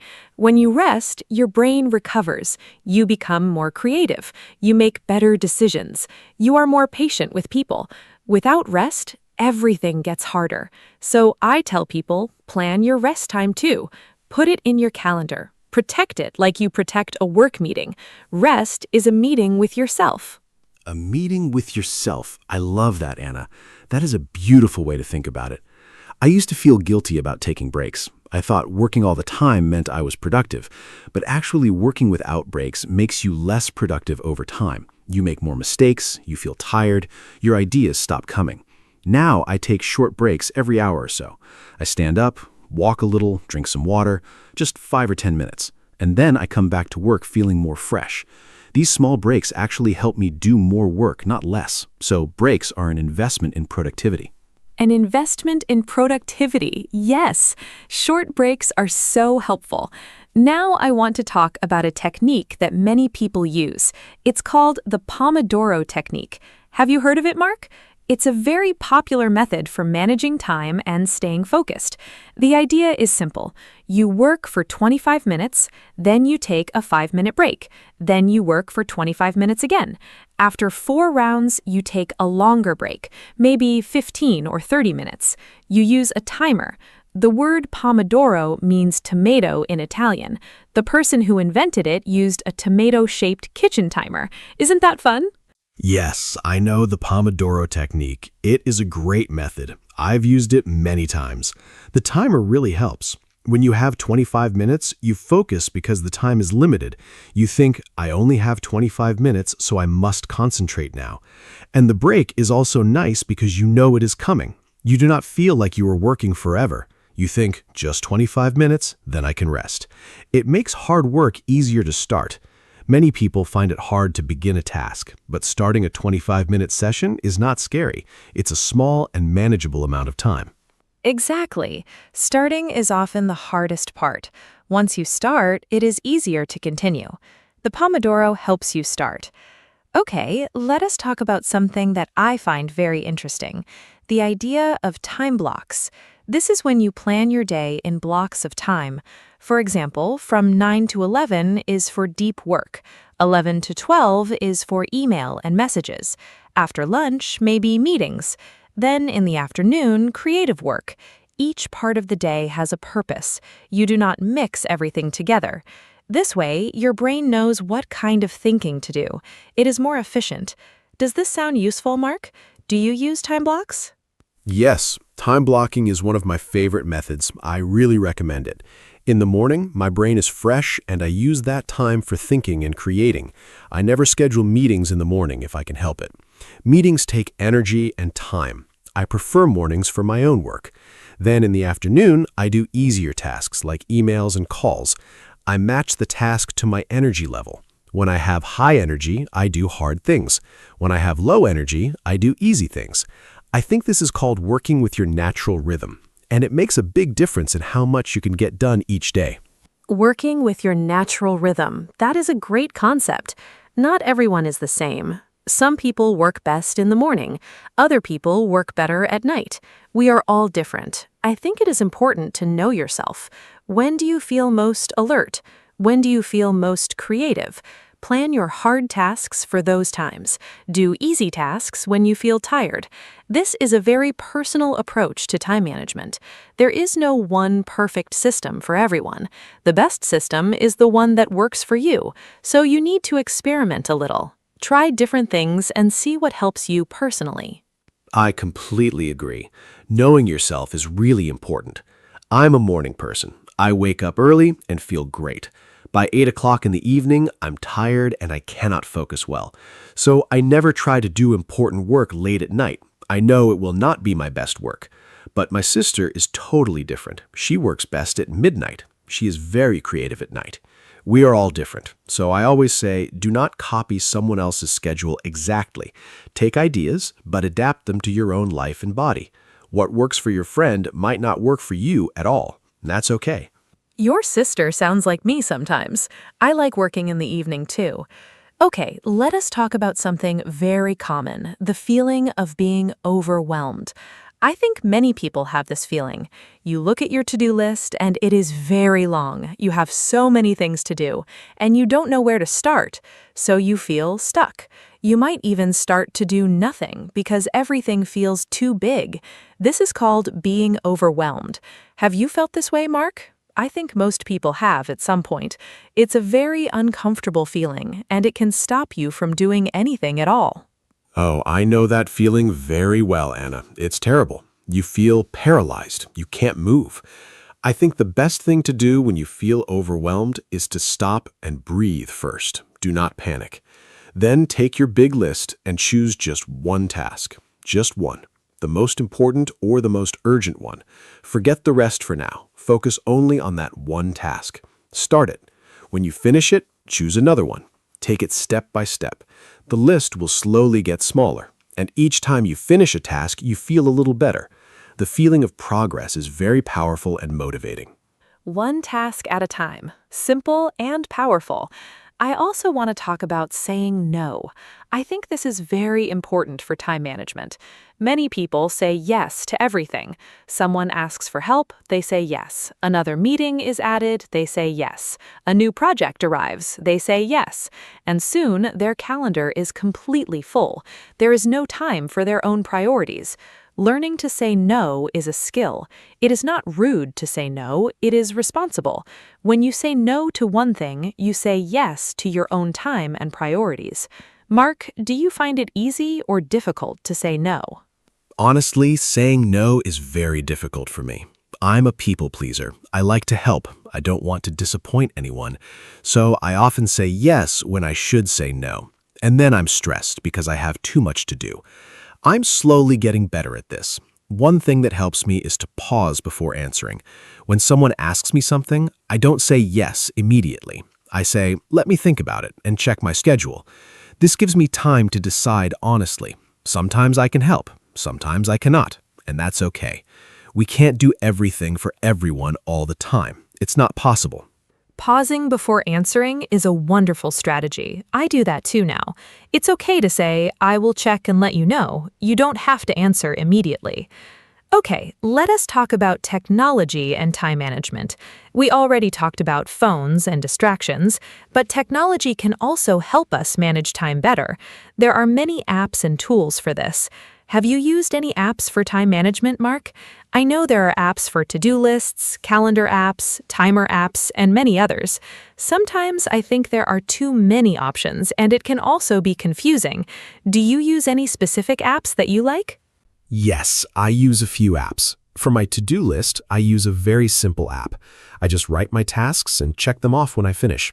The satisfying feeling of checking something off is real and motivating. I also use a calendar app for all my appointments and plans. I sync it with my phone and computer. For the Pomodoro technique, I use a simple timer app, nothing fancy. I think the key is not to use too many apps. Find one or two that work for you and stick with them. Changing apps all the time is also a way to waste time. The tool is not the solution. Your habits are the real solution. That is so true. The habit is more important than the tool. You can have the best app in the world, but if your habits are bad, the app will not save you. Okay, I want to ask you something personal, Mark. What was your biggest time management mistake? Something you did before that you do not do now? I will share mine too. I think it is helpful to learn from mistakes. We all make them. My biggest mistake was trying to do many things at the same time, what people call multitasking. I thought I was saving time, but actually I was doing everything poorly and slowly. What about you? Multitasking. Yes, that was my mistake too. I thought doing two things at once was efficient, but our brains cannot really multitask. We just switch quickly between tasks, and each switch costs time and mental energy. So we think we're saving time, but we're losing it. My other big mistake was not having a morning routine. I used to wake up and immediately check my phone, emails, news, social media, and then I felt stressed before I even had breakfast. Now I have a calm morning routine first. A little exercise, breakfast, some quiet time. Then I check my phone. My mornings are much better now. Wake up earlier, yes. Even 10 or 15 minutes can help a lot. Now I want to talk about something called deadlines. I think deadlines are very important in time management. A deadline is a date or time when something must be finished. Without a deadline, tasks can go on forever. We keep working on something without finishing it, or we keep postponing it. But with a clear deadline, we work with more focus. We know by Friday this must be done, so we manage our time better during the week. Mark, how do you use deadlines? And what do you do if a deadline feels scary or too close? Deadlines are very useful. They create a little pressure, and sometimes that pressure is good. It helps us focus. I always set deadlines for my tasks, even if no one gives me one. For example, if I need to write a report and my boss says, do it when you can, I still set a deadline for myself.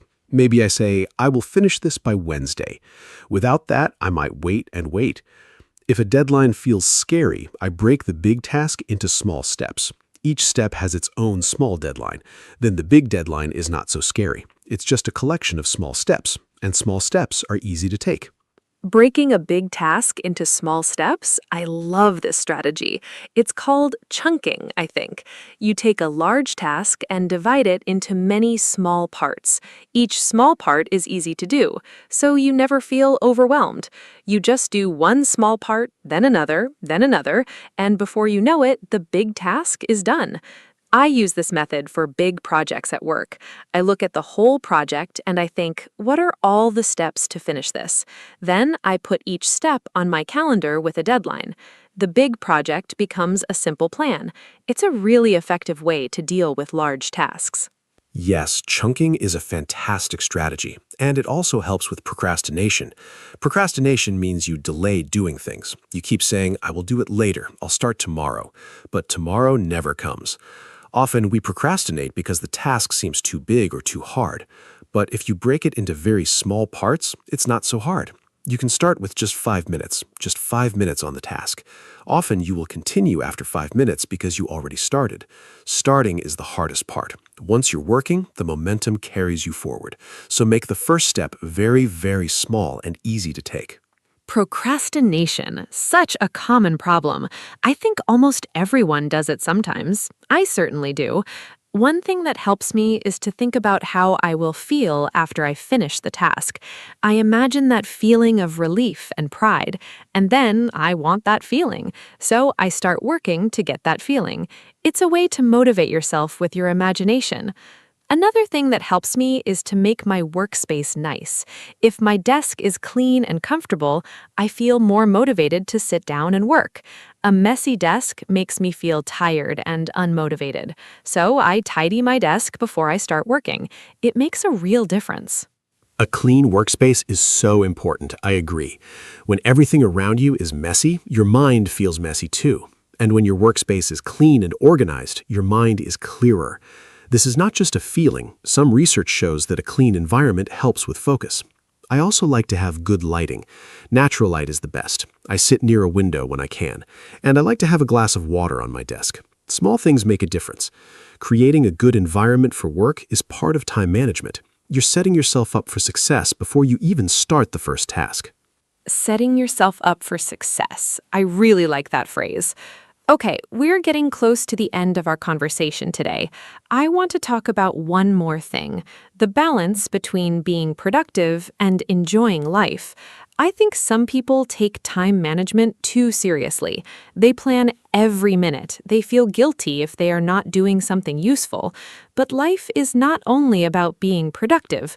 We need to laugh. We need to enjoy small moments. We need to be present with people we love.